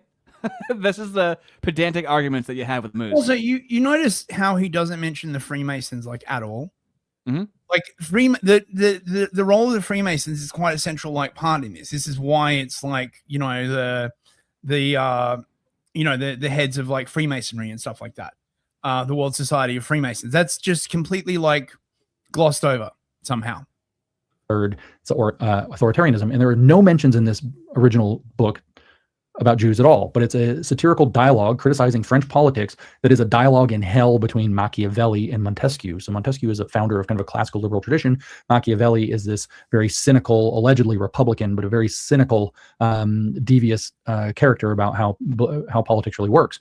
So other elements, it says, or that came from, I don't even know how to say this guy's name, Hermann Goethe, 1868 anti-Semitic German novel. Can we agree he's reading all of this for the first time right now? Yeah, it does. It does kind of like seem that way, doesn't it? That's what I'm saying. I thought I downloaded that book by Jolly. Keep going. It's particularly a fictional scene of Jewish leaders plotting in a Prague cemetery. So you get this idea from a anti-Semitic novel, a German novel, that gives off the idea of a Jewish plot. Of course, this one's in a cemetery, but it gives off the idea of a Jewish plot, and then the Jewish plot gets elaborated, and the details of this secret set of meetings actually, in hundreds of cases, are plagiarized directly with minor edits to make it about the Jews from a French satire that was written in 1864. And it was proven in 1921 in the Times of London by reporter Philip Graves, who demonstrated the plagiarism side by side. There have been further. Now, James Lindsay could just show it side by side. He could have any sort of visual aid, and I'm not going to take the time to do it, but if you go through his comments, there's people pretty actively saying, hey, can you just like show it of like a video over this? Like it's 2026 and you're doing audio only over here. It's not that hard to find. I got a copy of it right here. Right? This is literally it. The dialogue in hell between Machiavelli and Montesquieu by Maurice Joly. Right? I mean, this is a translation, right? I mean, it's not like banned. It's not like Indectus Judentum where it's been like, out of print for like centuries. Like right. you can just find it. Like, oh, for God's sake. He has a team of people, okay? Investigations, including in 1935 by a Swiss court that confirmed it to be a hoax. A Russian historian named Vladimir Burtsev and some others unequivocally traced its Okhrana, that's Russian secret police, origins. This was a CIA, the Tsar's Russian secret police, their CIA was called the Okhrana. This was a document produced by the Okhrana to mislead people into anti-Semitism to support the Tsar. Nevertheless, even after World War I, it spread like crazy. Even after the Bolshevik Revolution in Russia, it spread like crazy, and it caused people to blame World War I and the Bolshevik Revolution on a Jewish plot, which is still repeated to this day. So it's like a manual for like an ideological anti-Semitism or something like that, and it justifies. Yes, Fest. But there was a Bolshevik plot. They overthrew the Tsar, right? Like what the fuck are you like? Oh yes, he breezes over everything as quickly as possible. These are allegations of a Bolshevik plot. You mean the one where they overthrew the Tsar and killed millions of Christians? You mean that plot? Oh fuck me. Yeah, dude. but were the Bolsheviks really mooish? Okay, that's gonna be the next. We gotta. I'm gonna have to listen to it next week. I'm gonna have to. It's too tasty. Violence and anti-Semitic policy and all kinds of things. It was a justification in Russia, throughout Eastern Europe, for pogroms, for lots of anti-Jewish violence in the early 20th century. It was actually actively promoted by the White Russian forces during the Civil War in the United States. Henry Ford, who's a big, he's a big character with the anti-Semitic woke right. Henry Ford's. I think it's a newspaper, Dearborn Independent. So Dearborn, Michigan. How about that? Henry Ford's Dearborn Independent serialized it as something called the International Jew. So that was the name of it when he republished it. Henry Ford republished it, distributing hundreds of thousands of copies. I know, but were we noticing the behaviors that it was chronicling, and were they mapping on to these people in society, James? Is there possibly a reason why there was so much validity to it, no matter how it was made? Let's say there was just a scripture that was written, okay? Let's just say something was ordained and we don't know how it got here, but we read it and we see how the people behave and we go, wow, that seems awfully familiar. Listen, should I do some research then, right? Like since James won't do it. On the fly. Okay. Dude, this Right? is how, oh my God, this is how quick it is. So this is from the dialogue in hell. Wait, where is it? Oh, come on. Every man would be a tyrant, all seek to dominate, and no one would not be a tyrant if he could. All or nearly all are ready to sacrifice another rights to their own interests. I believe this is Machiavelli speaking. By what means can these ravenous beasts we call men be restrained? At the origins of society, it is brutal and unrestrained force. Later, it is the law, that is to say, still force, but institutionalized. You have fully investigated the origins of history. Everywhere, force precedes right. Political liberty is only a secondary idea. The need to live is what dominates states as it does individuals, right? So, and then if we go to the protocols. Okay. Number 3, this would be related. It must be noted that men with bad instincts are more in number than the good, and therefore the best results in governing them are attained by violence and terrorization and not by academic discussions. Every man aims at power. Everyone would like to become a dictator if only he could, and rare indeed are the men who would not be willing to sacrifice the welfare of all for the sake of securing their own welfare. What has restrained the beasts of prey who are called men? What has served for their guidance hitherto? In the beginnings of the structure of society, they were subjugated to brutal and blind force, afterwards to law, which is the same force, only disguised. I draw the conclusion that by the law of nature, right lies in force. So you can see how these are similar, but to say it is sort of like a one-to-one translation. Well, no. Plagiarism. Right. Is the claim, isn't it? Yeah. It's... The thing is, right, it's sort of this assumption that, right, if there are these like ideas like floating around, and one takes these ideas and like writes a book, right? So this is sort of like meant to be, I guess, sort of a distillation of these ideas of Machiavelli, which I don't know, are sort of like the ideas of like Thrasymachus, or just, you know, the idea that might makes right and like power is the most important thing in politics. These are motifs throughout history. These are motifs throughout history. I mean, look, I'll do a bit more of a deep dive into this, and I'll probably do a history on this if you guys. Oh, you'll definitely. Chat, would you be interested in this? I mean, because this. No, I don't think we'd be very interested in this very controversial, contentious topic that needs to be cleared up because it's been lied about so much in history. I don't know, Fist. Well, I have been like sort of searching for something to sink my teeth into. So I mean, this shit's fascinating. Sorry, please go on. I shouldn't interrupt, John. It's very rude of me. No, not a problem. I'm going to wrap this up right now. Then we can do Soupies, and I'll go into my next part. Philosophy that ties to Jewish conspiracies of power. We see that kind of stuff with Alexander Dugin, for example, who's very popular in circles on the right. Is also derived from protocols. And again, this thing's a known forgery. So I don't think that my dozen or so friends who've recommended it's a known forgery. Dugin is his new Oren McIntyre. It's incredible, dude. Everything has to be like Alexander Dugin now. I presume because there's like much less chance of him ever like running into like Dugin at like a conference or something like that. There's been some uncomfortable coexisting he's had to do with Oren McIntyre. Yeah. This book to me know that it's a forgery. In fact, they were shocked when I tried to explain it to them. Not that my details on this were great at the time. I've had to do some looking into it to be sure, but I knew that it was a forgery. But the leadership that are doing this trust me, dude, know it's a forgery, and they don't care because they know it's useful. In other words, they're cynically and Machiavellian-y manipulating you. Okay, Machiavellian-y.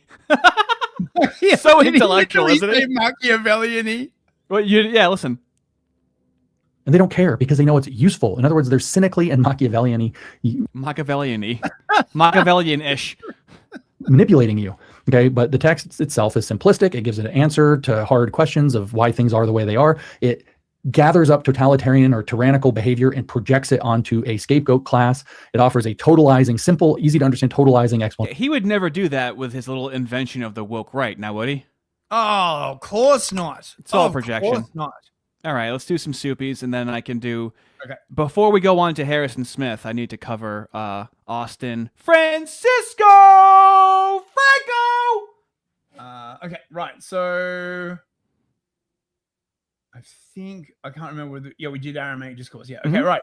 Not a problem. Big time for $5. Big time. How you been, mate? Oi, mate. Haven't seen you around the Super Chats for a while. Hope you're well. Judeo-Christian is a faggot. Faggot, not to be confused with a baguette.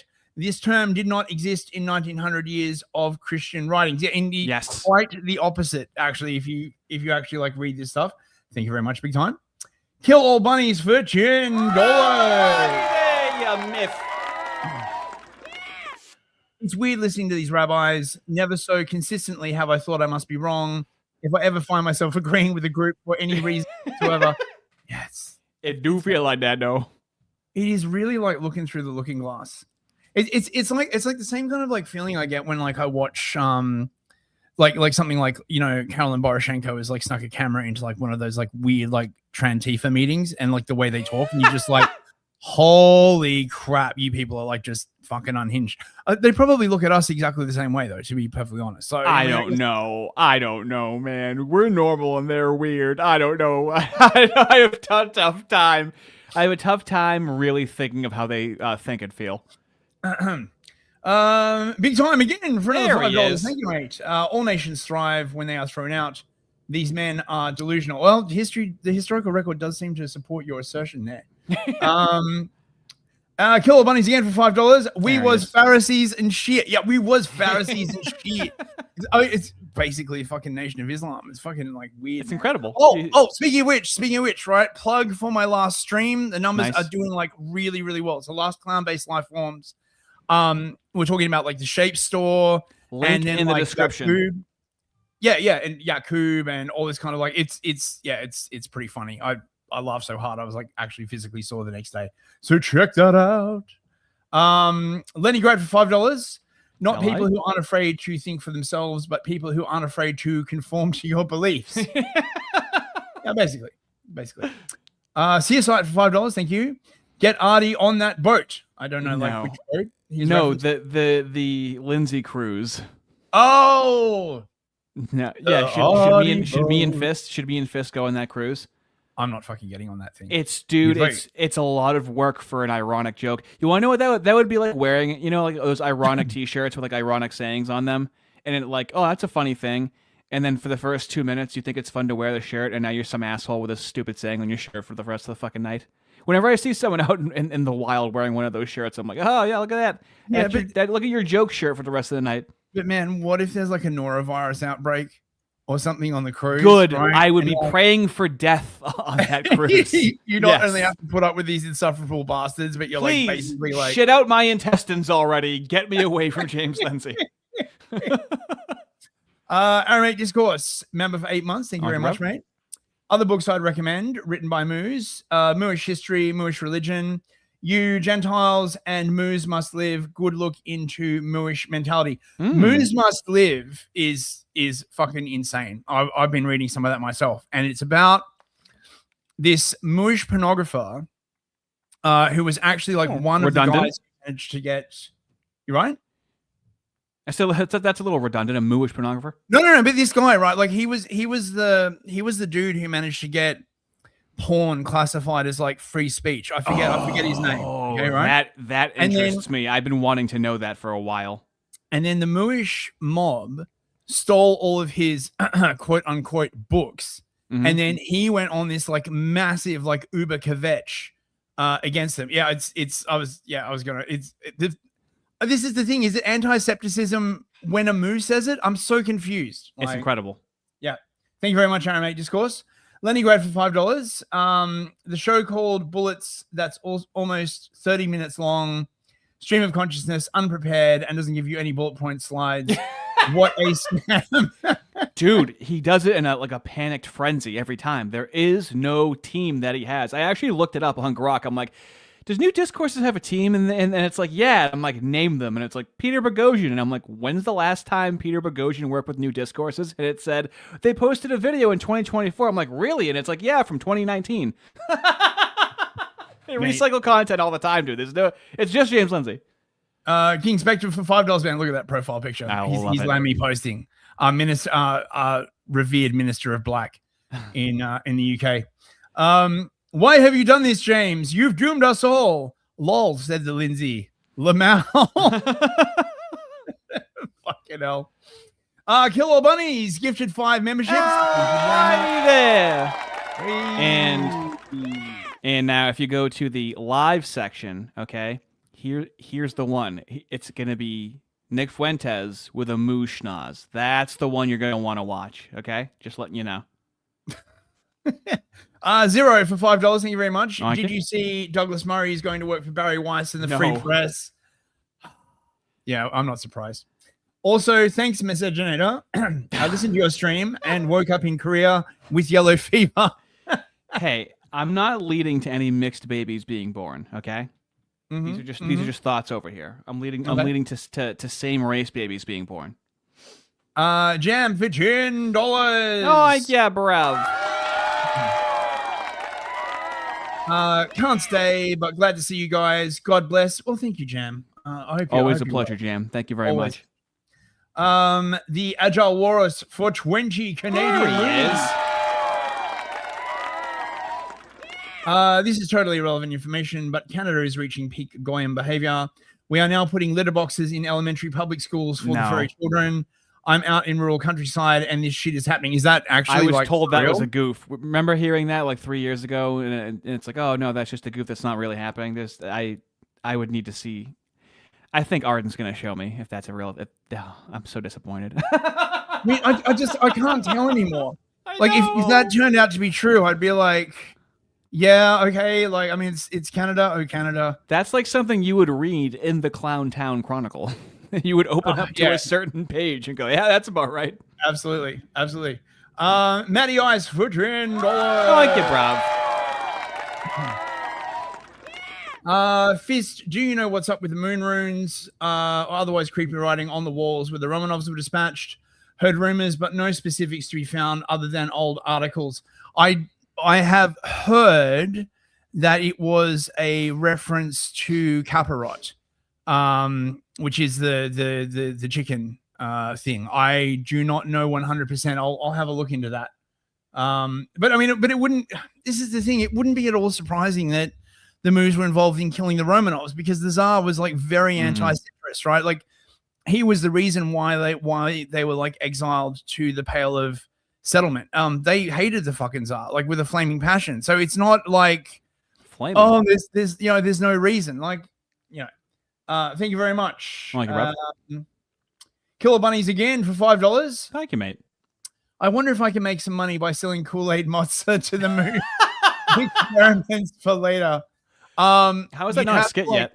You'd have to like not the brightly colored ones. You'd have to color it like a $1 bill or something like that, right? Like, figure that out. I reckon you're golden, mate. See a site for $5. Am I blessed with overtime because I don't bless the desert country? Please restart the stream so I have time to ponder this. Wow, Mate, I hope we have so many restarts under our belt, dude. It's unbelievable. These people don't do anything themselves.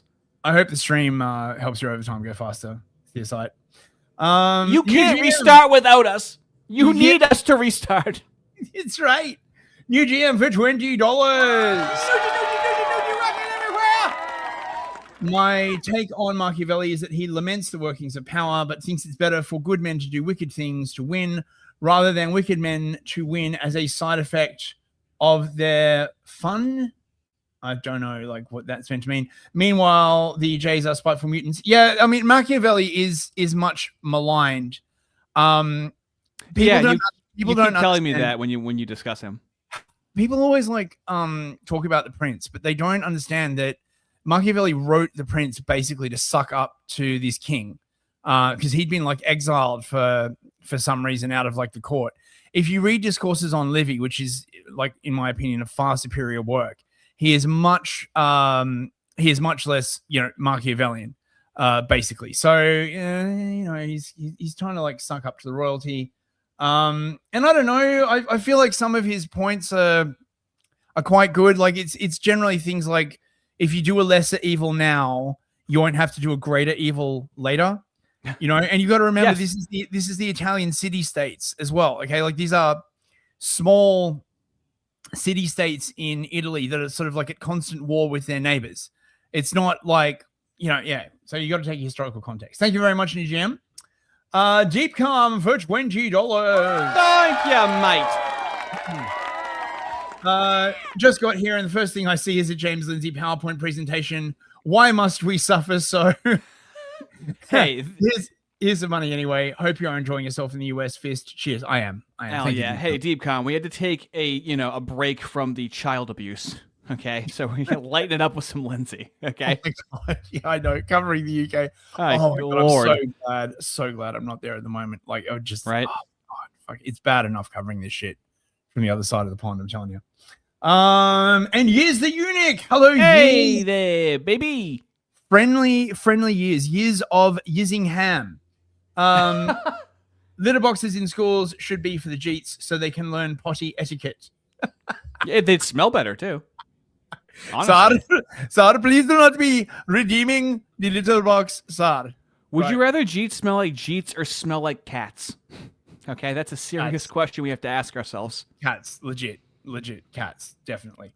Okay, right. So we're done. You're on to your next girthy package. So Or we your got package. Gabe Einhorn over here. Okay, now he's a 24-year-old Mooish founder of Verify ID, and someone said to him, not interested in working for a Moo, thanks. Okay, innocuous, happened privately.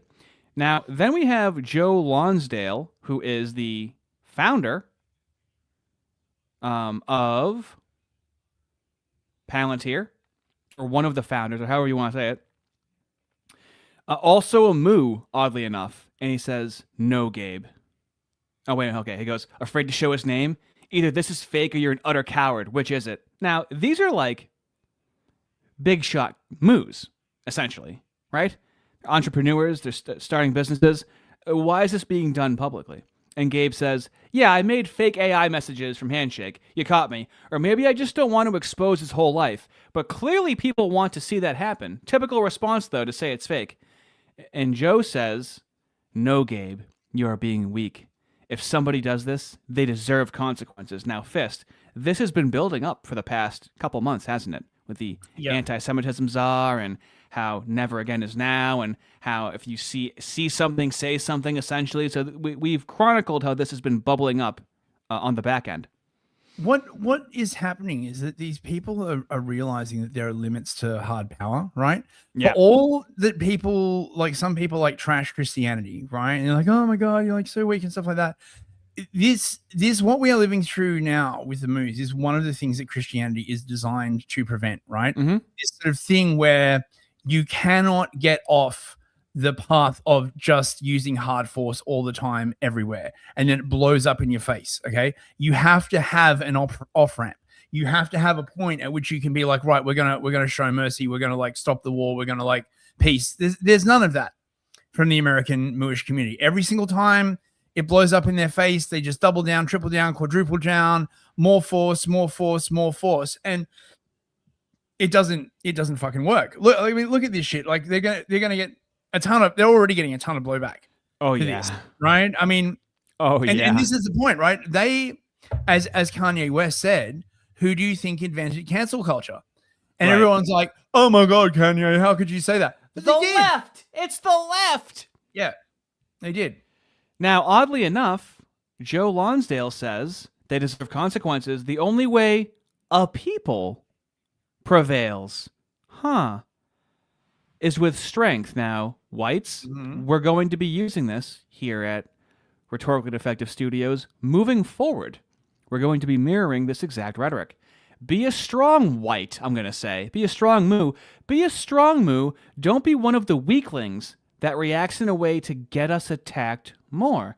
Be a man that makes them afraid to attack your people. Interesting. You're right. You have a good point. And then he shows his name. Now, Ian Malcolm, 84 over here, chronicles this perfectly. And I'll expound on this in just a moment.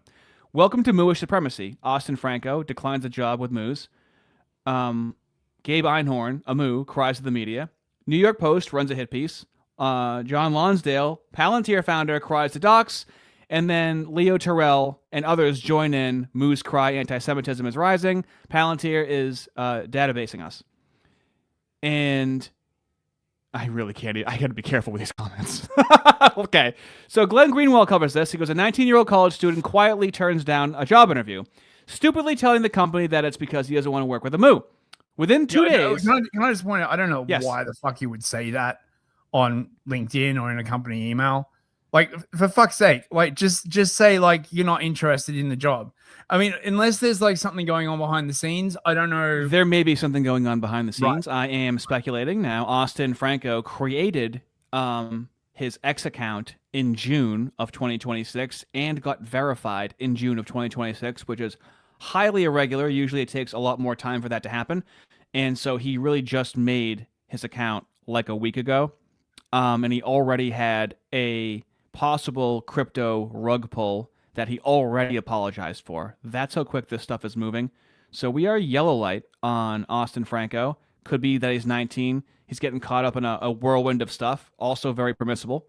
But that's as much as we essentially know right now through speculation. Within 2 days, the billionaire founder of one of the world's most powerful corporations, Palantir, demands that the company release his students to the world. The company instantly complies. National media trumpets the incident and spreads the student's name and face all over the place. A senior Trump DOJ official repeatedly urges the public to notify him if that student is ever hired anywhere in the future. So here we have Gabe Einhorn. Now, the Moos, and I want you to add a little bit to this, Fist. We talked beforehand.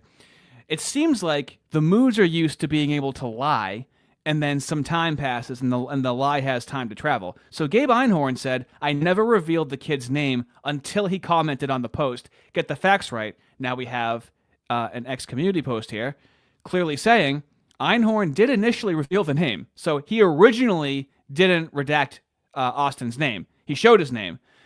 And he said, and then he redacted it immediately by editing the post and changing the screenshot to the redacted name. And then he unredacted it again. So he showed it Austin's full name, then he hid his last name, then after John Lonsdale told him to show his name again, he showed his name again. So he's caught in a lie right here. And a lot more time used to pass before they could lie, before we realized they were lying.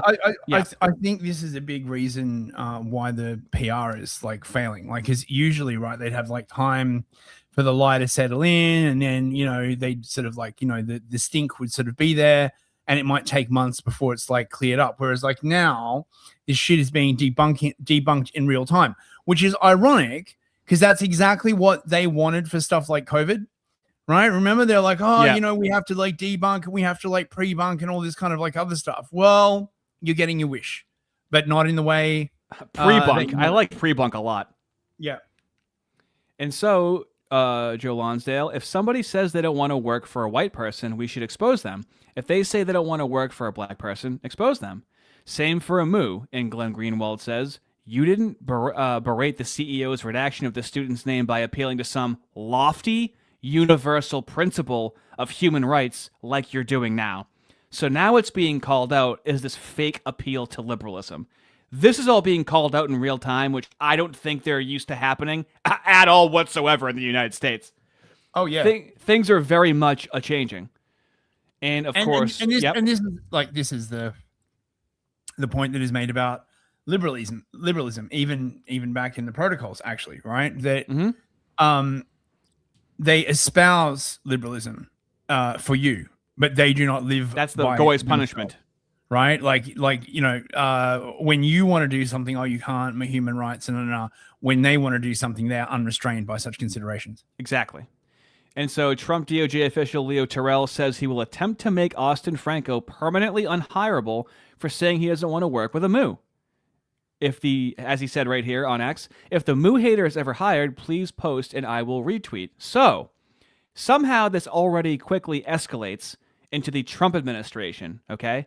Now let's look at Fox News, right-wing Fox News over here, to see how they covered it. Oh my God. Offered to interview him for a summer internship at their startup. He posted this reply: not interested in working for a Jew. Thanks. The brothers with this response. There's too much hate in the world right now, and to overgeneralize one specific religion or one specific race is never a good idea because... Mind you, this is just some 19-year-old, and this was done privately, right? But now it's somehow national news, and we have to always go, They don't have disproportionate power. This happens for a white person all the time, right? Remember when all the moos ran to the defense of Nick Sandmann in 2019 because he smiled at a Native American wearing a MAGA hat? Oh no, they never defend white people actually. So that's why we don't care, and that's why this is going to happen more and more. And good, because we need to show them that we don't care when this happens. So I have a question. Yes. Does that mean it's not okay to categorize like the Iranians, for example? I mean, that's a country of like what 60, 70 million people. Yeah. Is that an overgeneralization? Oh, of course it's not, right? It's just when it's us, don't generalize, right? Like when it's our people. Joe Lonsdale literally said your people, us, our people, as a people. I think whites have the right to have that across the West in their own countries. Yeah. You see people that are across the board from different walks of life that could become friends, that can do business together, that can build a family together. So I never think it's a good idea to overgeneralize in that sense. And I think we need to come together and bring more love to the world. Wow. Wow. Look at right-wing Fox News over here. Oh, just wow. CB Cotton's got more on this from New York City. CB? Hey, John. So Cornell student Austin Franco is accused of sending the anti-Semitic message. And in several online remarks, he appears to be standing by his comments. He was supposed to join an online live stream last night to discuss the controversy, but he backed out at the last minute and wrote a lengthy X post saying it was best for him to put the interview on hold and suggesting his future at Cornell could now be in limbo. The post also reads in part, quote, "I will fight for what I believe is right, not for money, power, or something material, but for the cause itself," end quote. According to startup founders and brothers, Gabe and Aiden Einhorn, Franco applied to their company through an online hiring platform and was accepted in the first round. The brothers say Franco sent them the anti-Semitic message through the same platform after they followed up to schedule an interview. The brothers shared screenshots that they say show This woman sounds like she's about to cry right now. Franco replying, quote, Wait. Yeah. This smells fishy. Like this Yellow light. This is triggering my sussy gland. Like yellow honestly. light. Like because they need this. They would need something like this right now, right? Yeah, exactly. Interested in work for a Jew. Gabe Einhorn initially concealed Franco's identity when posting the exchange online. But Franco's identity was later revealed through online comments, and Franco responded once again, standing by his message. The Einhorn brothers tell Fox they only spoke out to highlight anti-Semitism.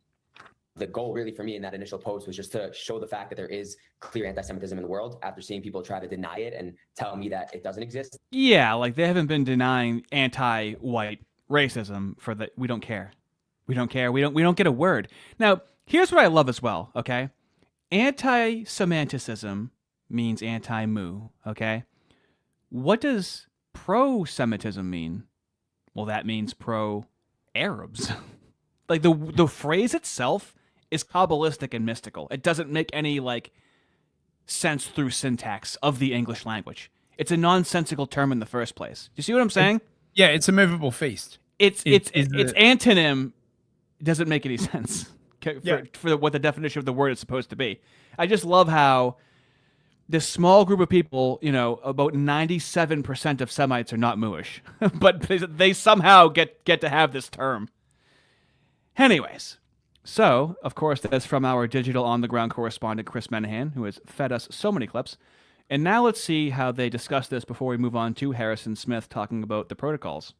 Einhorn, one of those owners of that company, Emily, that we just watched, he said, "I felt bad exposing him because I thought he could have made a mistake, and he really doesn't believe that wholeheartedly." I'm glad we know this individual's name. I'm glad he was exposed. Indeed, and the brothers are so generous and graceful, certainly more than I am, because I do want his life to be ruined.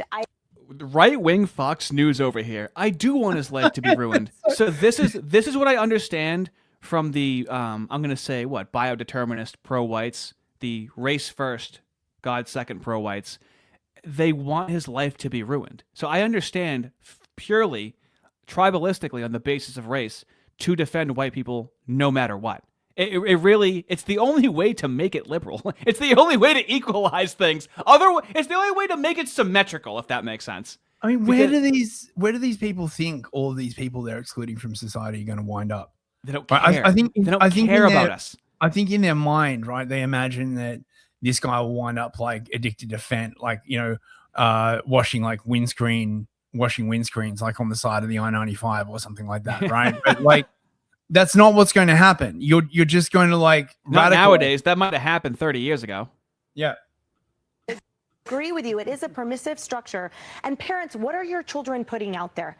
What are the people that have been in your household putting out there online and to their friends? What has been fomented? Because clearly there is a disconnect. Somehow this person learned that there is an audacity that you can have with this anti-Semitism. That's what I found so shocking. Guy and I toured Poland together last May, and I whenever I see things like this, it harkens me back to our trip where a Look what it says at the bottom. Mooish business owners call out hate. Sad world. Oh, these poor victimized millionaires over here. I can't even stomach any more of it. This is all fabricated to drum up press. It feels a little stinky, doesn't it?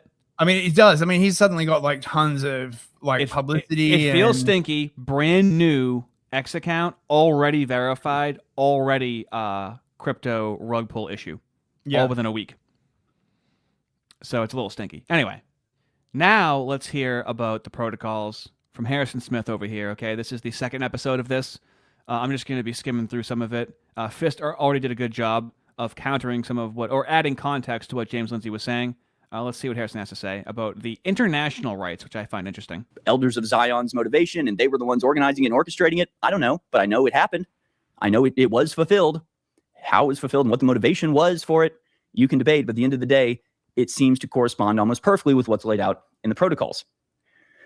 So it continues. We are now on essentially protocol number 2. And again, I encourage you to go read all of this yourself. It's all absolutely fascinating. This is, again, where it gets kind of uncanny, where this was written in the late 1800s, and yet, maybe it did exist back then, but it certainly exists now. And I don't think it really has existed in any real way until now. What it says is our international rights will then wipe out national rights in the proper sense of right. I love that. Our international rights. It's almost like the national rights were the thesis, and then they made the antithesis of international rights. They needed a way to combat it. That's just such a perverse way of thinking of something, because it's just the opposite of national rights. You would say universal rights, but they don't believe in that. They just believe in antagonistic international rights to the national rights of the West. Well, they've wanted a global government for at least, Why not say universal rights? Why international rights? That's such a bizarre way of phrasing that. Because because the back in this day particularly, right? Mm-hmm. A nation was clearly understood to be a people, right? It's only the modern idea of like nation where like you can have like anyone in your borders, right? Like back in this time when this was civic written, nationalism is contradictory, essentially, right? Yeah. A nation was clearly understood as a people, right? That were related to one another. And will rule the nations precisely as the civil law of states rules the relations of their subjects amongst themselves. So in this document, they've used the term superstate. They refer to themselves as a state, an international state, with international rights.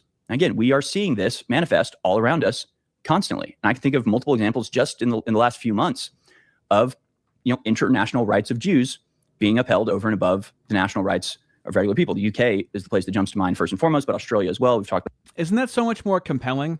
How Harrison Smith will show you the text and then show you how it applies to nowadays, and not talk about the origins of it. And no, see again, right? Like this is phase 1, phase 2 thinking. Mm-hmm. You know what I mean, right?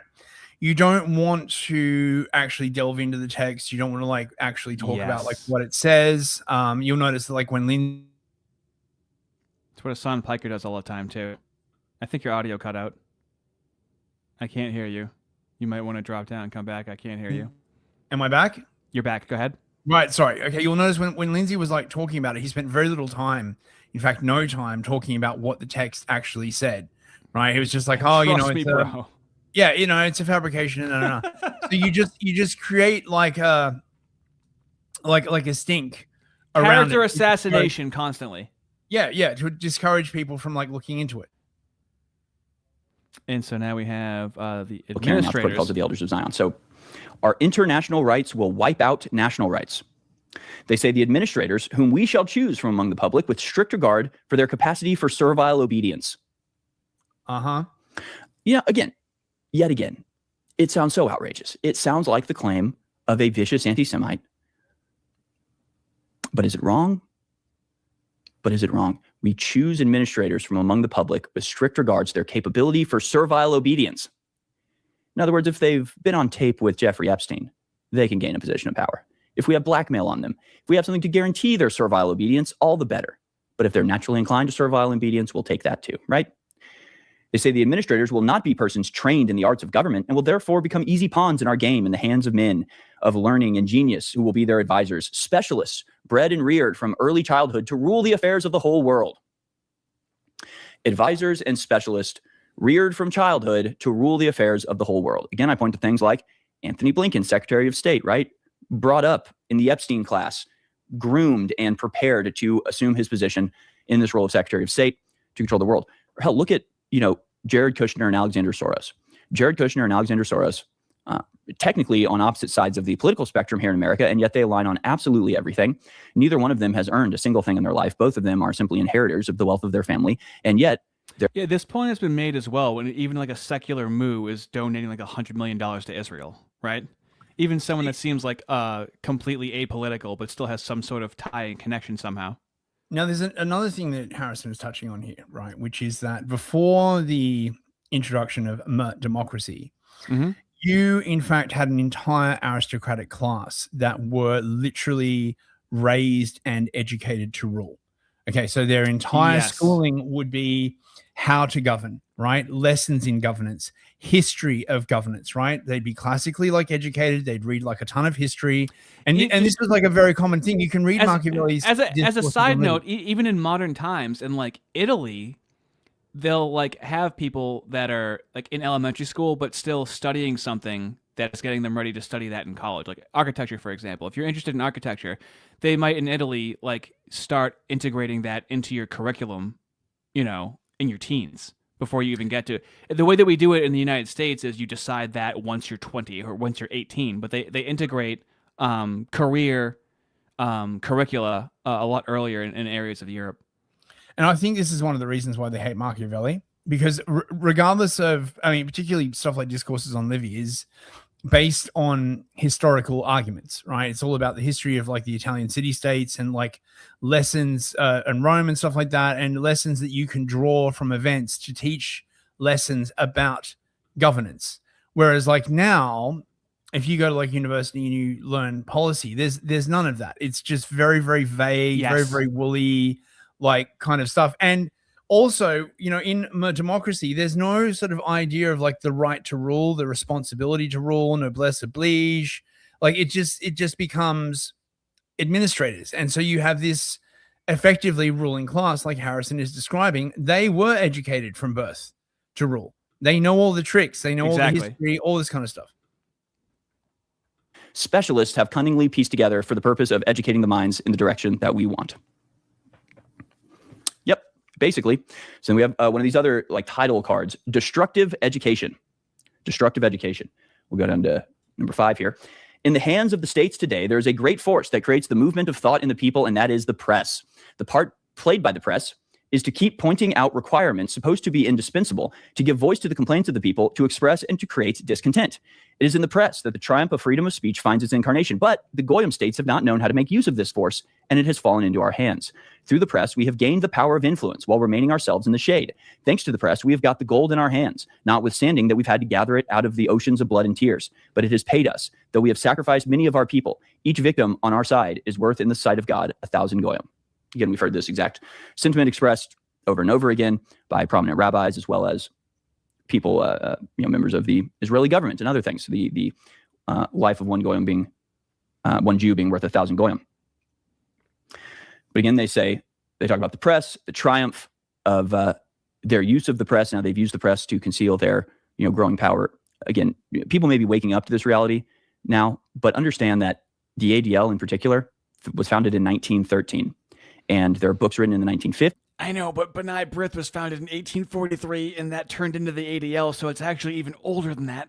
Oh, like the Controversy of Zion by Douglas Reed, that talks about how in the 1950s, the ADL, as he puts it, basically had veto power over anything published in America, any book, any magazine. And by the way, from maybe 2020 to 2024, or even longer, up until recently, the ADL was training our CIA and FBI on white supremacy bad, directly training them.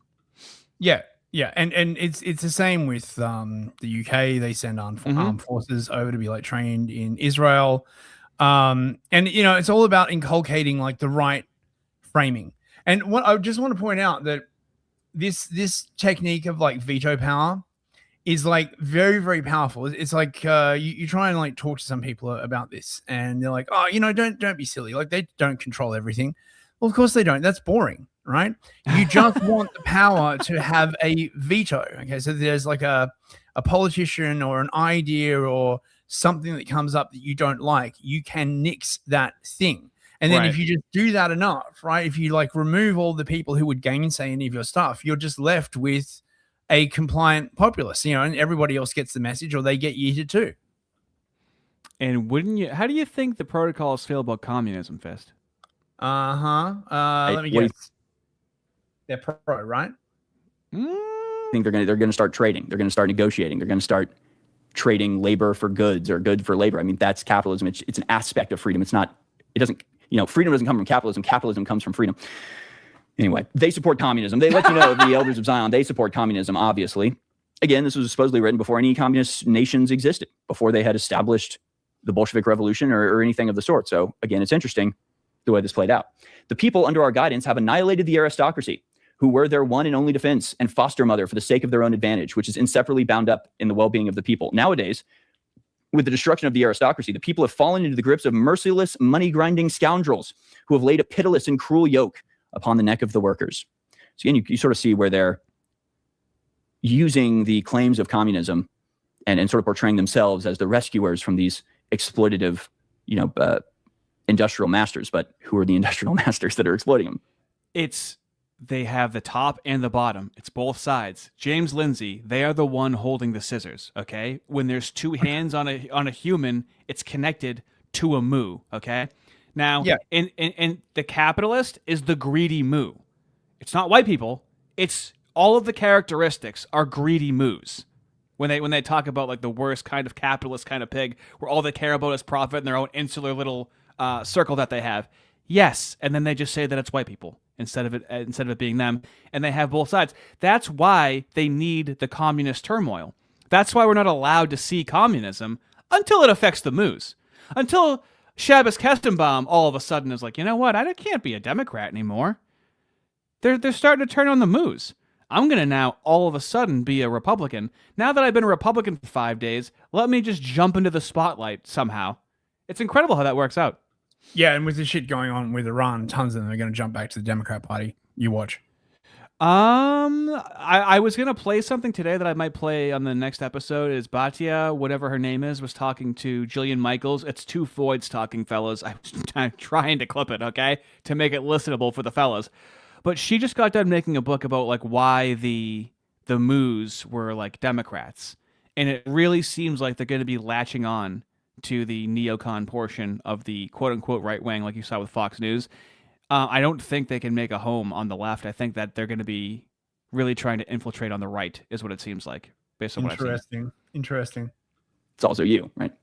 They say, we appear on the scene as alleged saviors of the worker from this oppression, where we propose to him to enter the ranks of our fighting forces, socialists, anarchists, communists, to whom we always give support in accordance with the alleged brotherly rule of the solidarity of all humanity of our social masonry.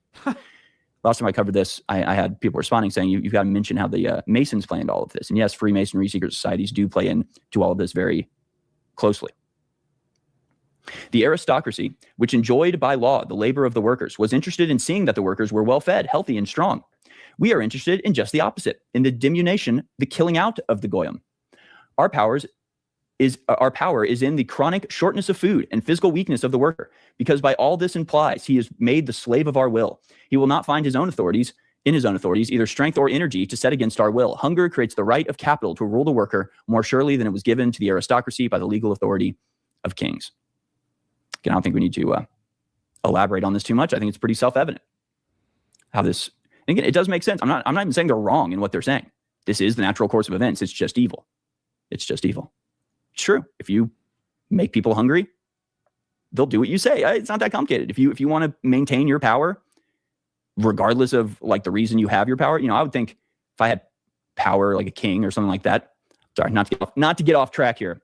But again, presaging, supposing the communist revolution. They say, when the hour strikes for our sovereign lord of all the world to be crowned, it is these same hands which will sweep away everything that might be a hindrance thereto. And then the translator put the note, the biblical Antichrist. Yes, a lot of this is building up to the biblical Antichrist. But in the same way that some Jewish traditions believe that the Messiah is like a spirit that arises every generation, they also have the Antichrist as a spirit that arises every generation. And the more I look at this, the more they talk about, and you'll see later, they talk about how we need a king, we have to have a king, there has to be a sovereign, there has to be a despot, there has to be a dictator. And then you look at the way that like Benjamin Netanyahu is treated around the world, and it's like, is he their king? Do they actually have a king? And is it Benjamin Netanyahu? Because nothing else really makes sense. Like, how is this dude as just like prime minister, but he's been prime minister for 50 years and they can't even charge him with corruption? Like, he's starting all these wars. He's in a lot of ways like massively disadvantaging the Jews worldwide, Israel in particular, but nobody even tries to stop him. I don't know. I think they have a royalty. I think they have sort of these understand, almost like a parallel structure, wouldn't you say, where it's not officially enshrined in government. So they do have a king, but it's sort of, it's on the down low. Lord Rothschild apparently was like basically the first king of Israel, effectively. Yeah, that's why he was the one who like set up the Supreme Court and like all this kind of like stuff. Given the sort of like, because the thing is, right, they understand that that kings are a good thing. You know what I mean, right? Like, if they're not, it's necessary to get things done. Yeah. If they're not like despotic, they're like, they're good. But of course, Netanyahu is bad for his people. But then again, he'd probably be like, well, who really are our people and stuff like that. It depends what you mean by a people. Should we choose super chats and get on to the last section? I'll just give us one more to play us into that, okay? So it continues. And again, I think all of this is valuable, but I've identified what I think is sort of the most informative aspects of this. They say, in the present state of knowledge and in the direction we have given to its development of the people, blindly believing things in print, cherishes, thanks to promptings intended to mislead and to its own ignorance, a blind hatred towards all conditions which it considers above itself, for it has no understanding of the meaning of class and condition. This is another interesting aspect of this. They basically, and again, it's one of the things they are right factually about, but their interpretation is just the evil and vicious and bad interpretation. Basically, they believe that inequality is natural, and it is. Inequality is natural. Equality is deeply unnatural, and you have to really abuse people to bring about equality of opportunity or outcome. It's not a positive thing. It's not a good thing. They reflect this. They, of course, think that means that certain people are just supposed to be kept down forever, and I don't believe that's the case. But essentially, what they're expressing here is the way in which they are creating and fostering jealousy and resentment in the minds of people who have less, so that they hate the people who have more. It's the intentional manufacturing. Like, things are as they are, and they seek to initiate these things and control them in the background. And I think he does a good job of describing that into more detail. Yep. But, fellas, very good watch. Go to NXR Studios and watch the first 2 episodes of this. I think they're going to be doing more. But take it away, Fist. I got to watch this. I think I'll do a read through of the protocols. I mean, if everyone else is doing it. Anyway, Kings backed him for $5. Einhorn, no, that's Ray Finkel, the infamous kicker for the Miami Dolphins. Einhorn, Finkel. Do you know what that's from? I do not. That is Ace Ventura. I believe that is Ace Ventura, Pet Detective 1, to be exact. Huh. New GM for $10. And he's rocking everywhere. At one point, lies made it around the world before the truth got its boots on. Lately, the truth is so pissed off, it's waiting at their front door with shit. Yeah, that's a really good fucking point. That's fucking great, dude. It's about time the truth had its comeuppance. Limiting Principle podcast for $20. There he is, Rucker. Tied with Missican for #1 James Lindsay A-Log. Hey, Patrick, how you doing, mate? The reason that James talks so much about the protocols and Bolshevism is to get the opposing side to talk about these things. He purposefully picks the straw man to address to distract people from looking at Rav Ashlag, Chicken Olam, and Hess. Now, this is an excellent point if you believe that James Lindsay has ever done anything on purpose in his entire life, which I don't know. I think he's never done anything on purpose in his entire life. So it's a possibility, though. Yeah. Thank you for the super chat. Thank you. Also, you should follow him on Twitter. He's a good follow. He's a wacky boy. The Howard County Herald for $5. Thank you, mate. Thank you. I bought Palantir stock to give them pause before hitting me with a koi beam. Lost money, but the real ROI is still being Ye's strongest soldier. And that ROI you can't put a price on. Yeah, that's a good point. That's a good point. Master Shake for $5. Hey, man. There he is. We are past the point of the masks slipping. They are now just throwing them on the floor now. All for Iran, Amalek. Yeah, well, this is the way that I look at it, right? Hubris is a huge killer. And they have tons, mubris, perhaps you might say. It was they right there. have a lot of hubris, right? Pride before the fall, all this kind of like stuff. I think a lot of this is just like natural, like reaching too far and just, having it like blow up in your face. Well, this is what happens. This is what happens. You can't be content. Yeah. Master Shake again for $5. Thank you, man. Bruv. International rights are humanistic. Universals appeal to the higher power. Oh. You can't swing a chicken and trick universals. Well, no, it's universals for you. It's particularism for us, right? Is how it breaks down. But I do like that. International, it separates it from the divine, but still includes all people. So I do enjoy that explanation. James Lindsay's hands. My favorite There he pair of is. hands. For $5, kind of people control and influence society with bribery and blackmail in peace. Can't you leave us alone when we're not leaving you alone? And Leningrad for $5. Thank you, bro. No, Ardy and Fierce. Several CEOs tied to surveillance and intelligence and government would never collude to create a false flag event. Oh, that's a very, very good point. Silly me. That wouldn't make any sense. Why would they do that? That wouldn't be a very good government, no, would it? No, it wouldn't. Okay. So Thank you, fellas. Success achieved. Thank you very much. It's time for my girthy package. Gotta go. And the Iran war. The war. Remember there was like a war going on, right? Oh, wait, actually, before we do that, I have what do you have? Some images from Ardent Party for you. Hey, now I owe it to you to let you know what that is really from. I'm gonna find it very quickly right now.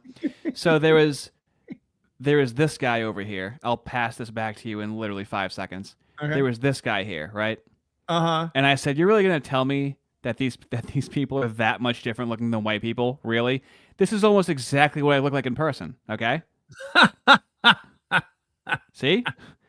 See, boogers, drool. It's almost exactly what I look like in person. So I believe that was the reference image for that. Very well done. Very impressed. I like this one. Force unity awaits. Oh, wait, that's fucking brilliant. Not okay, bad. so hang on. Now I got to find my place again. Hang on. Where are we? Sure. Right. Yes. Okay. So there has apparently been a peace deal between Iran and the US. Now, when this first came out, obviously I didn't know whether to believe it. This I think it'd be like the 39th time or something like that. Like they basically said, we've got a deal, and then Israel has undermined it. But apparently Trump, look, okay, so I presume basically what has happened is the following. Midterms are coming up, and Trump probably said to the Israelis, right, we've got this long to do this thing, right? It has to be finished by like mid-June, because otherwise, like, it's going to, we're going to like lose the midterms. No. It's over. And the Israelis are really, really not happy. They're not going to have it. And part of the problem is that part of the deal is that Israel stops attacking Lebanon. Israel has currently occupied the southern about fifth of Lebanon, and by some accounts are salting the earth with glyphosate so that nothing will grow there to, I don't know, either create a buffer zone or just punish the Lebanese. It's hard to tell with the Israelis. Like they're addictive like that. Now, as you can imagine, as soon as this was announced, the kvetching from the usual suspects began. this is Mark Levin, who all of a sudden isn't so keen on Trump just doing whatever he wants. Funnily enough, he's like, oh, it has to go through Congress. Trump can't just agree to a deal. We need like Congress. Well, we'll need like time. We'll need a vote. You know how this goes. Congress is going to review it because that's not discussed either. Yes, Congress will have to look at this. And most importantly, they're going to look at whether this deal can be upheld, I suspect. Now, this should be treated as a treaty under the Constitution for we constitutional conservatives. But Obama and Congress, Democrats and all Republicans but one, Tom Cotton, all of them decided not to apply the treaty requirements under the Constitution to the Obama-Iran nuclear deal. So that's where we are. Now, what does the Constitution actually say if it was followed? Article 2, Section 2, Clause 2. The president shall have power by and with the advice and consent of the Senate to make treaties. So all of a sudden now he cares about the Constitution. Amazing, right? He's conserving it. Just any fucking excuse, right? Like this rams home like what I was saying before, right?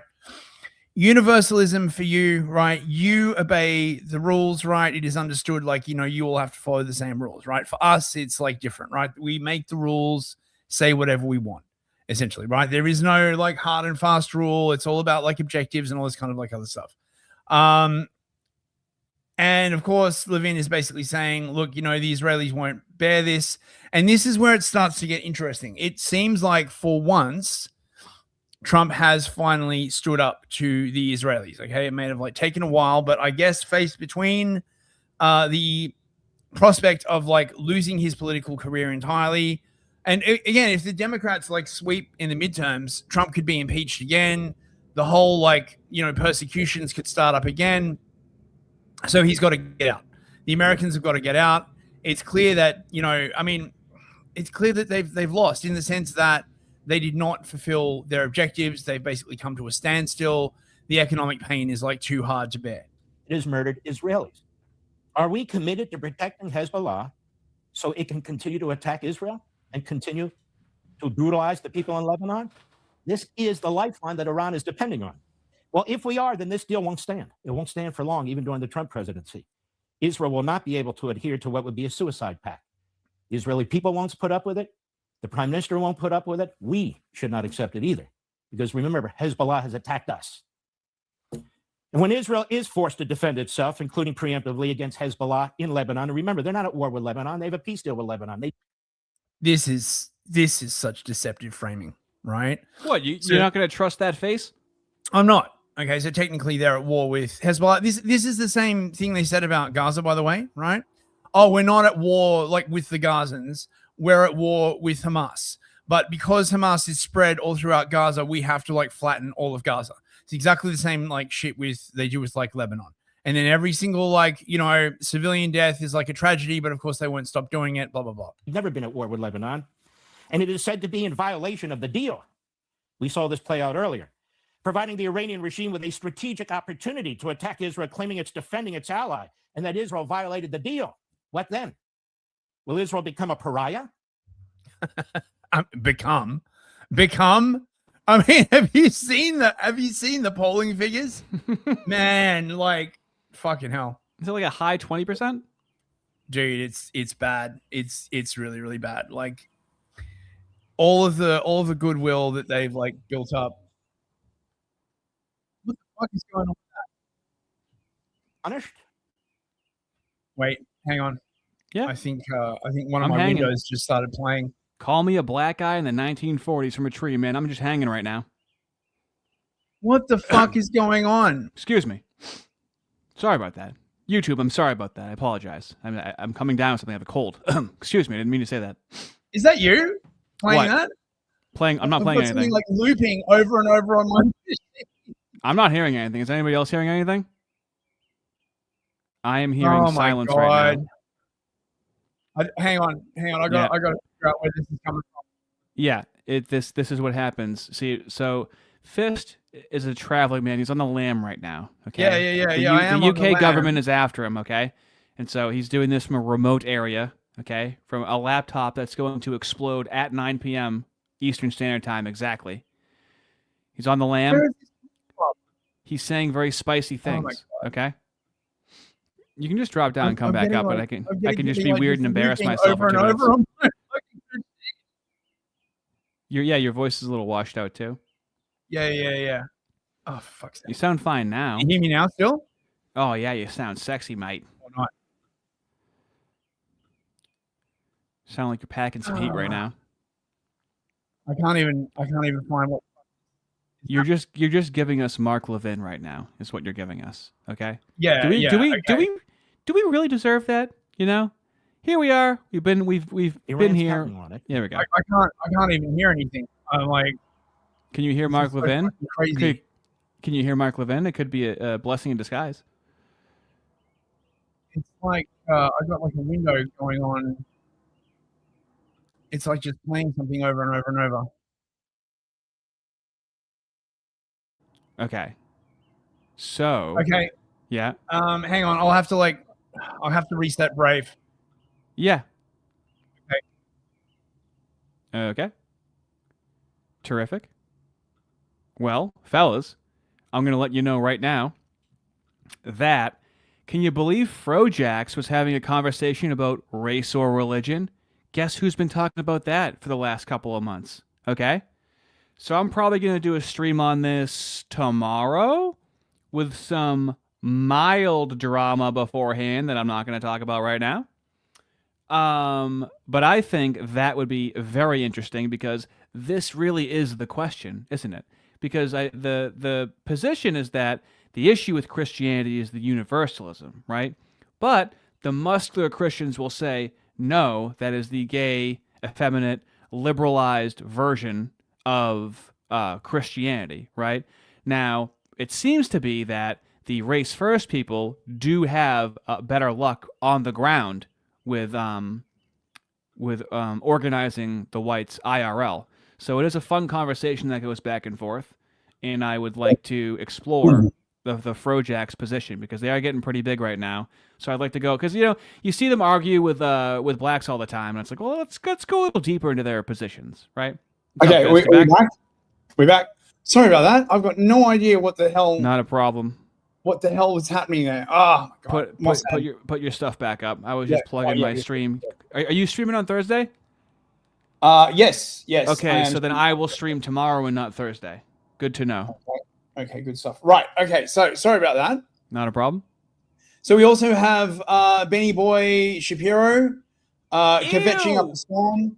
Like all the usual people are basically like, they're all for Trump as long as it's for their interests. And then as soon as this is one of the things that people pointed out. It doesn't matter how much you do for these people. Do you have your correct mic selected? Oh, fuck. Not a problem. The fellows are helping you out in the chat. Not a problem. Right. How's that? Better? Gorgeous. You sound sultry, voluptuous. Sorry about that. Don't Chat. say My sorry. God, Continue. right? It never happened. Just I don't know what he's apologizing about. It never happened. Nothing even happened. Nothing ever happened. You're right. So this is what happens with these people, right? Like, you can do it doesn't matter what you do for them. As soon as you stop obeying their orders, it's another show up basically. Israel is going to have to respond to terrorism across its border, as we'll see. If the United States is going to suddenly become an advocate for the idea that Israel can't defend itself, then this is a giant L for the United States and for our allies. Israel has the right to defend itself against threats, but the attack it was responding to was very small and meaningless. Nobody was hurt, injured, or killed, and should not disrupt this important process.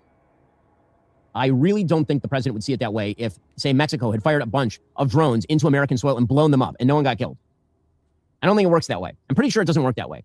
That you're basically free. We shouldn't spoil this, we shouldn't spoil this very important day just because you fired a rocket at my house and you happen to hit my front lawn and not kill anybody.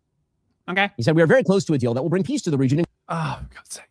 So again, it's like, we can't have peace, right? There are no circumstances. This basically happened because they were just on the edge of negotiating the deal. And Israel decided to bomb Beirut, right? Which is the capital city of Lebanon, the largest city in Lebanon, right? And Beirut has suffered a lot. And then Hezbollah apparently fired a drone back. No one was killed. And the Israelis are like, all right, that's it. That's it. The deal is off. We can't possibly negotiate with these people. I mean, I know we bombed Beirut and collapsed the building, but that was totally different. Including to Lebanon. And all sides should stand down. All sides should stand down. One of these sides is acting defensively. One of them is a terrorist group responsible for the death of hundreds, if not thousands of Americans. He said there should be no more attacks by Israel anywhere in Lebanon, but there should also be no more attacks by any other party, including Hezbollah against Israel. This could be the beginning of a long and beautiful peace. Let's not blow it. Thank you for your attention to this matter. I'm sorry, these are not kids fighting here. You have a terrorist group that has expressed its desire to wipe Israel from the map, and you have an American ally flying sorties alongside American pilots, sharing technology and military largesse both ways. And the idea is that that state is supposed to what? Just go silent when it is attacked? Oh, God, shut up, Ben. I'm so fucking sick of hearing from these people, right? There's just never, ever a time where you can have peace, right? The only way that you can have peace is like when, I don't know, Iran is like a smoking hole in the ground, which will take another 10 years? Oh, it's fine. Oh, God. Well, you wouldn't want peace breaking out. Oh, yeah, I know. Explosion of peace. This is John Podhoretz. I mean, just look at this face, right? No. We are at KvetchCon 10. King Spectre's computer is going to explode, okay? There's not enough storage on his computer to get all these. We stopped carpet bombing them to reopen the Strait of Hormuz. Now we're removing, the blockade to reopen the Strait of Hormuz. Wait. What do you mean? You weren't carpet bombing Iran? This bitch even... Carpet bombing is when you fly like a B-52 over a location, right? Or several I played Call of Duty. Right? And you drop masses of gravity bombs. That's not what was happening. And the reason that wasn't happening is because they couldn't destroy Iran's air defenses, which means if you flew a fucking B-52 over Iran, it would get shot down. I mean... Hormuz. Next time we'll be giving up something else to open the Strait of Hormuz. This is the way... Sorry? That wasn't me. That was just the negotiations with the Iranians work. It's the way negotiations with us work. Yeah. It's about us. It's not about them. What they want is completely clear. They want freedom of action. They want to be able to close or open the Strait of Hormuz at will. They want to continue their nuclear program, and they want to continue to build ballistic missiles. And we are extending to every one of those. From what they want survival. They want a nuclear program, and they want to drag out negotiations through the election. They want to humiliate Donald Trump and move on to the next president. And they've already succeeded. I don't know what they need to keep going for. They negotiate, not negotiate. Nobody on the planet Earth is going to see this unless you are literally a paid agent of MAGA related to Donald Trump or some lunatic who is really excited by the possibility of Trump turning on Israel. There is no person on Earth who is going to say that America didn't lose this war. There is nobody. The U.S. has lost this round. But So... This is quite funny though. Megyn Kelly played some clips of this to JD Vance, and Vance clearly doesn't give a shit. Now I am wondering about this change of heart, and yes, I suspect what might have happened. I mean, I can't know this for sure, but this is my suspicion. Did you see that story that dropped a few days back where Israel was suddenly classified as a massive intelligence challenge to the US? No. Okay, so. Basically, I think it was the CIA came out and said that Israel was very, very high risk for spying on America. Now, this would usually be completely unheard of. Everybody knows that, Israel fucking has bugs everywhere in America. They bugged all the phones. They bugged everything. And I think that the Trump administration must have realized that this is completely an untenable situation if they are trying to negotiate any kind of deal with Iran, because the Israelis immediately find out what's going on. They apply pressure and derail it, which is why every single time there's tried to be some kind of deal, Israel blows it up. Now look at the way Vance responds to this. I'm going to give you a shot from Sound on Tape from John Podhoretz, who is the chief over at Commentary Magazine, which is very pro-Israel, very neocon-y. Preview, he's not happy. Here it is. I honestly don't know if it could be worse. America is going to be in a strategically, tactically, and militarily worse position than it was under Biden. He made a choice to test America's resolve, and he has choked. He has chickened out. He has bled himself dry. Trump, so the crazy unlikable lunatic, psychotic, who doesn't care about lives and will do anything, could not bear the idea of putting a boot on the ground anywhere in Iran. and could not bear the idea of a single American possibly being taken hostage, which I understand. I'm not saying that either of those is a good thing, but if you're going to go to war, you have to put boots on the ground. Everyone in the military has volunteered to put their lives on the line for their country. And yes, for their country, not your country, mate. You see the difference. The country itself may have to sacrifice in the form of wildly higher oil prices if you think that the American national interest. Yeah, you gotta understand, some people, they may starve. They may not be able to afford like food. There may be like a widespread economic collapse, but we'll be fine. So really, at the end of the day, it's totally worth it for greater Israel. Like, just the hubris on these fucking people is insane. Has to be engaged in this process. And if you go into the process and you lose it, and it's a complete war of choice, you have made things worse. The situation is worse. Thoughts on that? Well, there's a lot to respond to in there, but I actually think, John, I appreciate that because John is kind of giving away the game. He's saying he really doesn't care that much about higher oil prices for Americans, doesn't care about high gas prices, and he wants boots on the ground And in a doesn't country. seem to care about casualties. Exactly. And now you see the narrative shift that has like suddenly occurred here, right? Like this is a major narrative shift, right? Up until this point, it's been, we can't let Iran have a nuclear weapon. We must destroy their ballistic missile program. We must recover the nuclear dust. And now all of a sudden they're pivoting to say, well, actually, there are concerns that affect Americans. And I'm pretty sure this is because of the midterms. And wants boots on the ground and casualties in a country of 95 million people where, again, the president of the United States never said that his goal was to install Reza Pahlavi to become the new leader of Iran. I'm sorry, wasn't this a Tucker line when he was talking to Ted Cruz about how we didn't even know how many people were in Iran? And he said 90 million people. And I was like, dude, 95 million people. Yeah. So clearly, right, they have war gamed the possibility of doing like an invasion, and they realize it would take years, because it would take years. It would kill a lot of Americans. It would be a PR disaster. Yeah. Nobody wants it, right? Now, as you can imagine, the Israelis are very, very grateful for the assistance given by the Americans. No, they're not, right? Trump is giving the Iranians quite a lot, getting nothing in return. God will curse Trump. I can't believe Tony Soprano would say that. Yeah, I mean, okay, so this is just from like a random Telegram group, right? True. It is. True. Okay.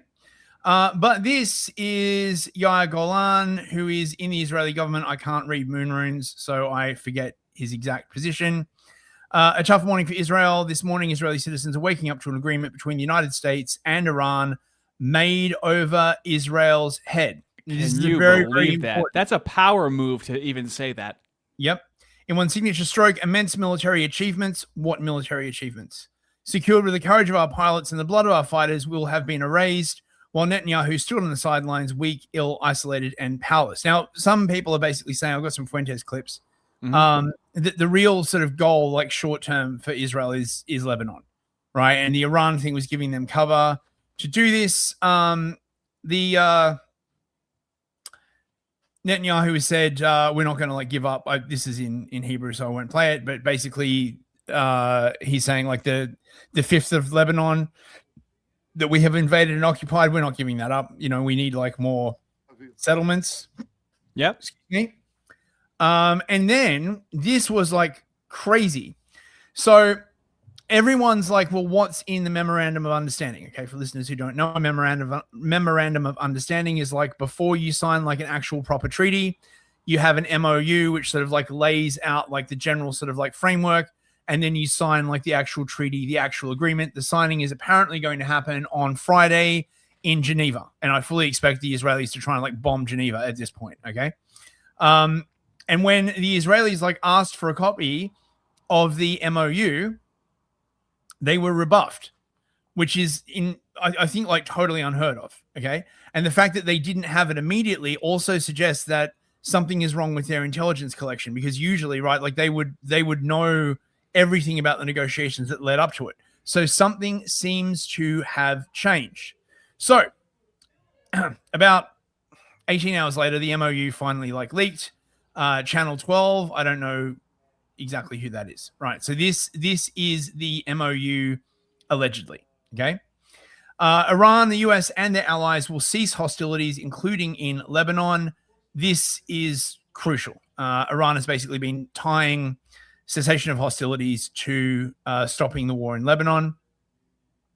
Iran reiterates its commitment not to develop or acquire nuclear weapons. They had already committed to this, right? But, whatever. This gives the US cover.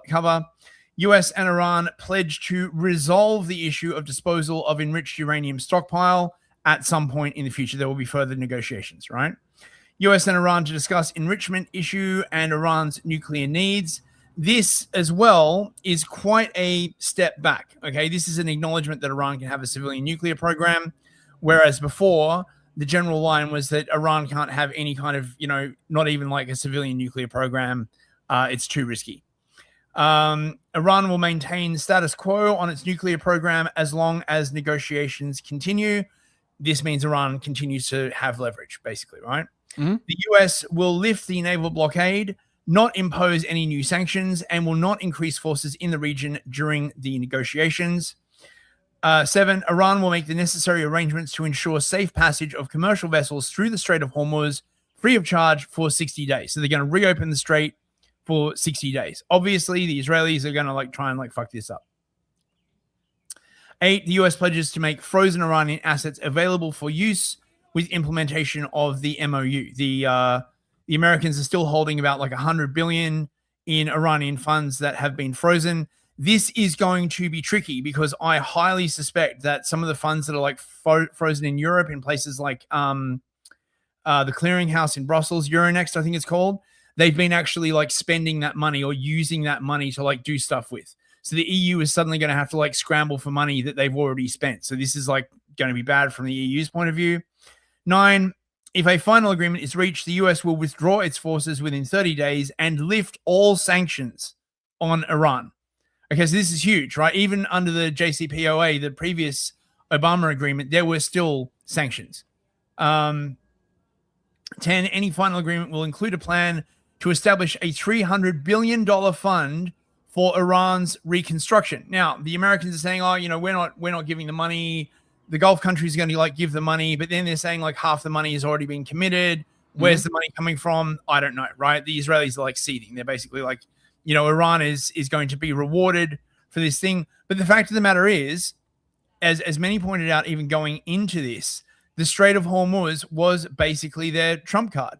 They could just shut the Strait of Hormuz, and the pain on the global economy and the pain on the Gulf countries and everyone else is too large for the US to bear indefinitely. 11, the US is to give Iran temporary sanctions waivers to sell oil during negotiations. Now, this is good for Iran and good for the US because it drops the oil price. Iran can get oil out of the Gulf. All the Gulf countries can get oil out of the Gulf. So this will be sort of the end of the energy crisis, at least for 60 days, 90 days, at least for a couple of months. Yeah, that's Sean Strickland was thank God we did this for 60 days. Oh, yeah, I know, right? And 12, negotiations will be held between Iran and Oman with the participation of Gulf policy to define arrangements regarding shipping and maritime services. So they're going to do some kind of treaty about Hormuz. Fuentes was good on this. As you know, I'm a bit meh when it comes to all the Groper bullshit, but when it comes to foreign policy, Fuentes is very, very good. And once again, he nails it. Now, yes, you don't hold on, pause it. Sorry. You don't go to Bill Cosby to learn how to pick up women, okay? You go to him for his comedy. You got to know how to separate the art from the artist, right? Yeah. Yeah. MOU, which is really interesting. And this is really the headline, and this is the obvious, is this basically confirms that the United States has lost the war. One way to look at this is it is a unilateral surrender. This is a unilateral withdrawal and ending of the conflict by the United States because we lost. The war for us became too economically costly, too militarily costly, such that we could not sustain it. And what I'm talking about specifically is as long as Iran closes the Strait of Hormuz, we are being bled economically because of the high oil prices, which can only be offset by depleting our strategic petroleum reserve, which is about to run out. Now, this is crucial to understand, right? The Trump refilled the strategic petroleum reserve, and the Americans were like basically using that to sort of ensure supply, not just for America, but for the rest of the world, to stop sort of, I mean, not just the price going too high, but also sort of like a situation where there's no oil for any price, right? Like when the oil actually like runs out. This is very important. But the strategic petroleum reserve has a downward limit. Like once it gets to a certain low point, there's not enough pressure in the pipes, and you can still sort of technically suck out of it, but then to like restart it is like a whole thing. And it has been approaching that point recently. And I think this was instrumental in the Americans just basically saying to the Israelis, right, that's it, we're done. Okay, right, you had your runway, you had your window, it didn't like work. You're just gonna have to like suck it up. It just hit the lowest level since the Reagan administration 50 years ago. So we have literally been bled dry of oil. And what would have happened next is that energy prices would have skyrocketed, would have pushed inflation even higher, and could have collapsed our economy. And by the way, that might still happen next year. There's actually a pretty good chance there might be a recession anyway. There's always an economic contraction that follows an energy shock. So economically, we just could not go on without opening up the Strait of Hormuz to Iran's oil. And then militarily, the same thing is also true. We did not stop bombing Iran because Iran was giving us concessions. We stopped bombing Iran because it was hurting us more than it was hurting them. As long as we were bombing Iran, Iran was raining missiles and drones on the Gulf countries, U.S. bases, and Israel. And it got to a point where it was draining our stockpile of missile interceptors, which we're going to need for future conflicts. We burned through, by some estimates, 70% of our stockpile. And then, notwithstanding the fact that we're burning up all our interceptors, Iran's drones and missiles are still impacting U.S. bases and the Gulf countries, and they've done hundreds of billions of dollars in damage to 9 to 15 U.S. military installations. So it was becoming economically costly because of the oil. It's also becoming unbearable militarily because they're basically destroying our military footprint, which exists in about a half dozen countries across the Middle East. So we were in a position where we had to sue for peace. And the reason you know this is because ask yourself, if this MOU only governs these three issues, which are, we're going to stop bombing them permanently, Iran is going to open up the strait, and then there's a commitment to talk about their nuclear program in the future, ask yourself, what are we getting out of this agreement? The answer is nothing. We're getting nothing. You're getting the midterms is what you're getting, right? Like that's, and possibly not having an economic collapse, which would be like just ruinous. I mean, this is the thing, right? Remember when this kicked off and everyone was like, this is a bad idea. And, all the Shabbos Goyim were like, oh, you're like panicking, everything's going to be fine. They're playing with very, very serious stuff here. At least the Trump administration seems to have like had the foresight to just pull this before they like broke something that was unfixable. If you know what I'm saying. Yeah. Look at that freeze frame. His head's a different shape. This. We're going to stop bombing Iran? Well, that's good for Iran. We launched a war. We dropped 15,000 bombs on Iran. We killed their supreme leader. We sunk their navy. So not bombing them anymore, forcing Israel to stop bombing Lebanon, that's a win for Iran. Right, but how do they force Israel to stop bombing Lebanon? Okay, this is going to be the crucial next step, okay, because it's Israel, right? They don't take directions from like anyone, right? I'm the one that gives the directions. They don't take directions. So at some point, Trump is going to have to lean very hard on the Israelis to get them to stop advancing, at least in Lebanon, and stop them from like bombing Beirut. Whether or not they'll give back the territory they've conquered is an open question. Iran and Hezbollah, because we initiated the hostilities. Opening up the strait, well, the strait was open before the war. The strait was open before the war. The strait has always been open. So what we got is we resumed what was already happening before the war. And then as far as future negotiations on the nuclear program are concerned, well, we were already negotiating a nuclear deal last year, this year. The Biden administration was doing it in 21 and 23. We were doing it in 2018 and 2019. So we can talk about commitments and promises, and there are these vague concessions that are being floated by both sides. But until you have a nuclear agreement, all you have are these talks. And we've been talking for 10 years. We've been talking longer than that. So, yeah, right now, this is quite interesting. So the G7 is on at the moment. I'll probably do some more coverage of it next show. Now, Trump is asked about his relationship with Netanyahu and basically says, oh, we have a great relationship. And then he spends about 5 minutes basically low-key slagging off Netanyahu, which again is very, very different behavior from Trump, let's say. Are you frustrated with Netanyahu, sir? No, we have a great relationship. We're talking about some end details. I didn't like that he did an attack based on there's a very minor little thing with some drones that were released, and he ends up doing I saw that attack. I saw where that bomb went. Did you see what happened? That was a vicious, that was too much. You can do too much also. But we've had a very effective relationship. Without the United States, there would be no Israel. That's awkward. Oh, that doesn't feel familiar. That feels the opposite of familiar. I mean, oy vey, you can hear the kvetching, what do you mean? Without Israel, America wouldn't exist. What are you talking about? Without me, there would be no Israel, because no other president was willing to do what I did. I've had a great relationship with Bibi, but now Bibi has to be more responsible with respect to Lebanon. Lebanon used to be a great country. It was a country where you had professors, doctors, lawyers. The great intellect was in Lebanon. Now, this is a really good point.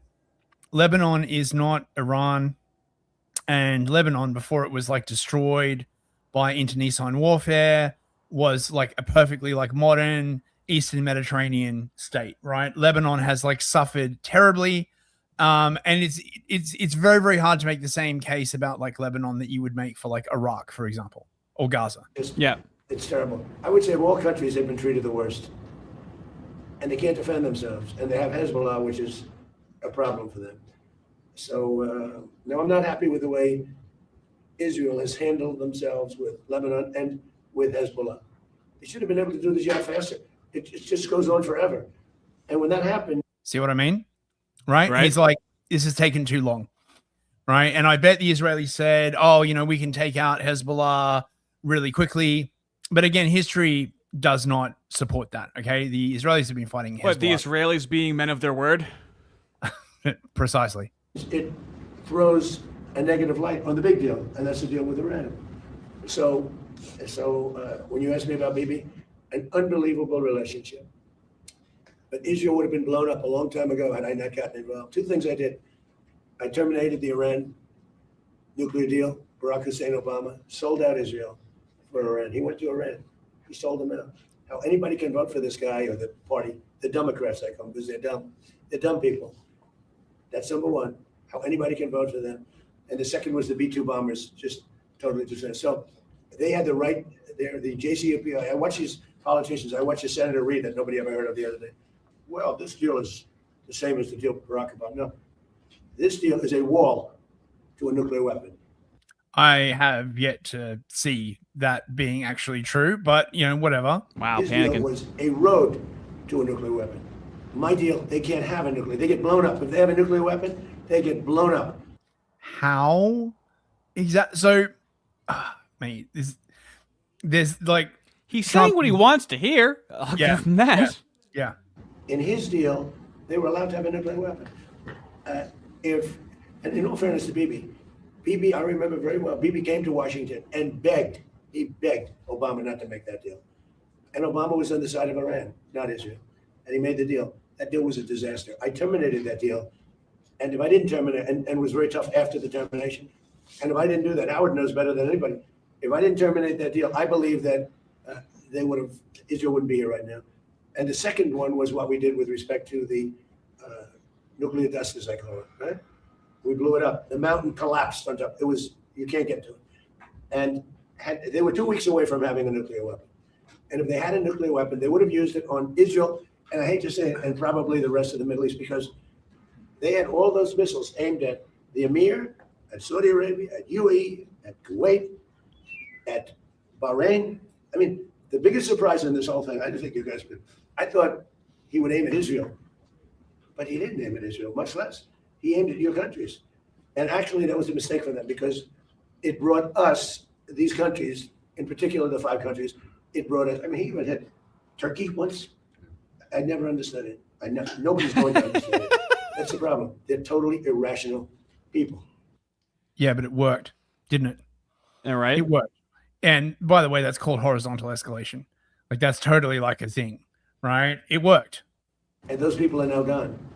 And I think Iran has rational leadership now. But you wouldn't have, if it weren't for the United States of America, with me, because Obama was the opposite, Israel would not exist right now. Israel would have been blown off the face of the earth, 100%.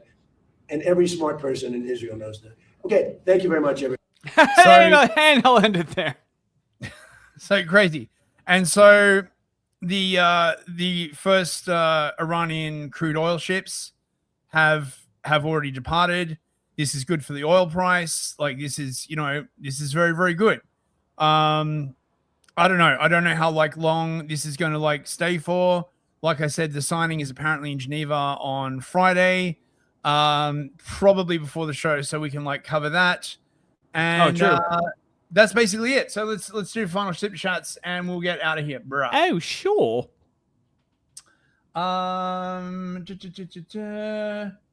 Master Shake for $5. Thank you, mate. I want to have a few drinks and watch Ace Ventura with Fist. Have you seen Ace Ventura? Not for a long time. I'm not sure. I don't know. Yeah. See, I'd never been really allowed to align with my race. So what we bond over in my white community is Adam Sandler movies and Jim Carrey movies. We just know the quotes to these movies to an uncomfortable degree, so to speak. It's all we have. Matty Ice for $10. Matty, baby. Mark Levin is like an even less believable trope of a media blowhard like they portrayed in V for Vendetta. Remember when Stephen Fry was arrested for being a homosexual and keeping a Quran? Oh, mate. Yeah, that's, yeah. And Israel prevails. Yeah. Kilo Bunnies for $5. Thank you, mate. I've been through this before. To prevent Fist's laptop from exploding, you just need to restart the stream. Wow. Talk about walking on a rake. Walking right into that one. Incredible. Lenny Grad for $5. You should cover Short Fatter Taco doing his best Destiny impersonation and endorsing mass political spices. Lenny Grad, my heart goes out to you for wanting me to cover Dev. It's been asked for maybe about 6 months now for me to cover Dev. I genuinely do not want to cover him. I wouldn't do a regular, I don't know. It would have to be a stream if I was going to cover it. Fist, I think that this guy is insufferable. That's how insufferable SFO is. Okay, I want you to understand that. Yeah. I used to watch his stuff way back in the day. No, he used to be decent. Okay, he was like milquetoast, kind of classical liberal kind of guy, calling out the SJWs. He went full Gooner Destiny sweep mode. And he unlimited respawns. I'm talking in the same sentence, dude. The level of contradictions and the lack of shame that he has. I hopped off the dev ship when I have it somewhere on X. I think I shared it recently, where he was saying that the left aren't hypocrites. The right are hypocrites. The left are too loyal to be hypocrites, or something like that. It was absolutely how do you even engage with a take like that? I'm getting mad thinking about it. Thank you though. You should do a video on it. James Lindsay's hands for $5. Thank you very much. The Merchant of Venice is an extremely anti-Semitic play that does not illustrate Moorish cruelty perfectly. Yes. Where do you think we got the term Shylock from? King Spectre for $5 that profile. How dare peace break out? This is unacceptable. We're laughing at you, filthy cattle, wanting peace. Yeah, terrible. Oh, terrible. King Spectre again for $5. How dare you not send your sons to expire pointlessly in the sandbox? Have you considered the feelings of us moos? Dillweed for $5. Thank you, mate. Oh, thank you, Rob. Side note, has anyone seen the World Cup? Not a lot of Europeans playing for the European teams, especially France. I counted one white guy. Yeah, all the European soccer teams are like Nagubu'd out. And then every time they win, they use that to basically like bully the local population and say like, well, actually, you know, if it weren't for mass immigration, we would never have like won this like sporting victory as yeah, though, like, or you know how we get to eat a rat on a stick at the soccer games now. yeah, exactly. Patches for $10. Oh, yeah, bruv. Found you guys through Focus Trip. Ardy, every day I pray that God gives you faith. God bless you both. Oh, thank you very much. Well, oh, at the very least, the man's giving me very good people that are surrounding me. Okay, so I very much appreciate that. Oh, we're still getting new people. That's lovely. Soul on the Lich for 200 ass. He needs that ass. He pays his rent with that ass. That's a lot of ass. Thank you very much, Solon. Why does Nick Fuentes lament that Murica didn't behave like a good golem and go BFG division in Sandtown? Isn't he barely past 25?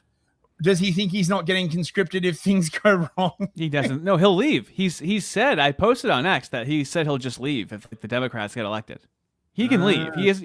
That's why I was saying he kind of has an anti-natalist stance because he'll just leave. He doesn't have an offspring in the country. He's a ruthless cosmopolitan. Right. Super chats achieved. That's the end of the show. Thank you so much for watching, everybody. Thank you to everyone who super chatted. We'll be back on Friday. Next Clan-Based Life Forms will be on Thursday. Check out like the last stream. Views are doing really, really good. I got great feedback on it. If you're like interested in, you know, the wee wazzery. Final last words, Ardy? I'm probably going to be streaming tomorrow on Frojax talking about race versus religion, which I have been wanting to dig my heels into. And then just as a power move, just to fuck with them, I'm going to send you to Atlas Thugged right now. So have a good night, fellas. Good night, everyone.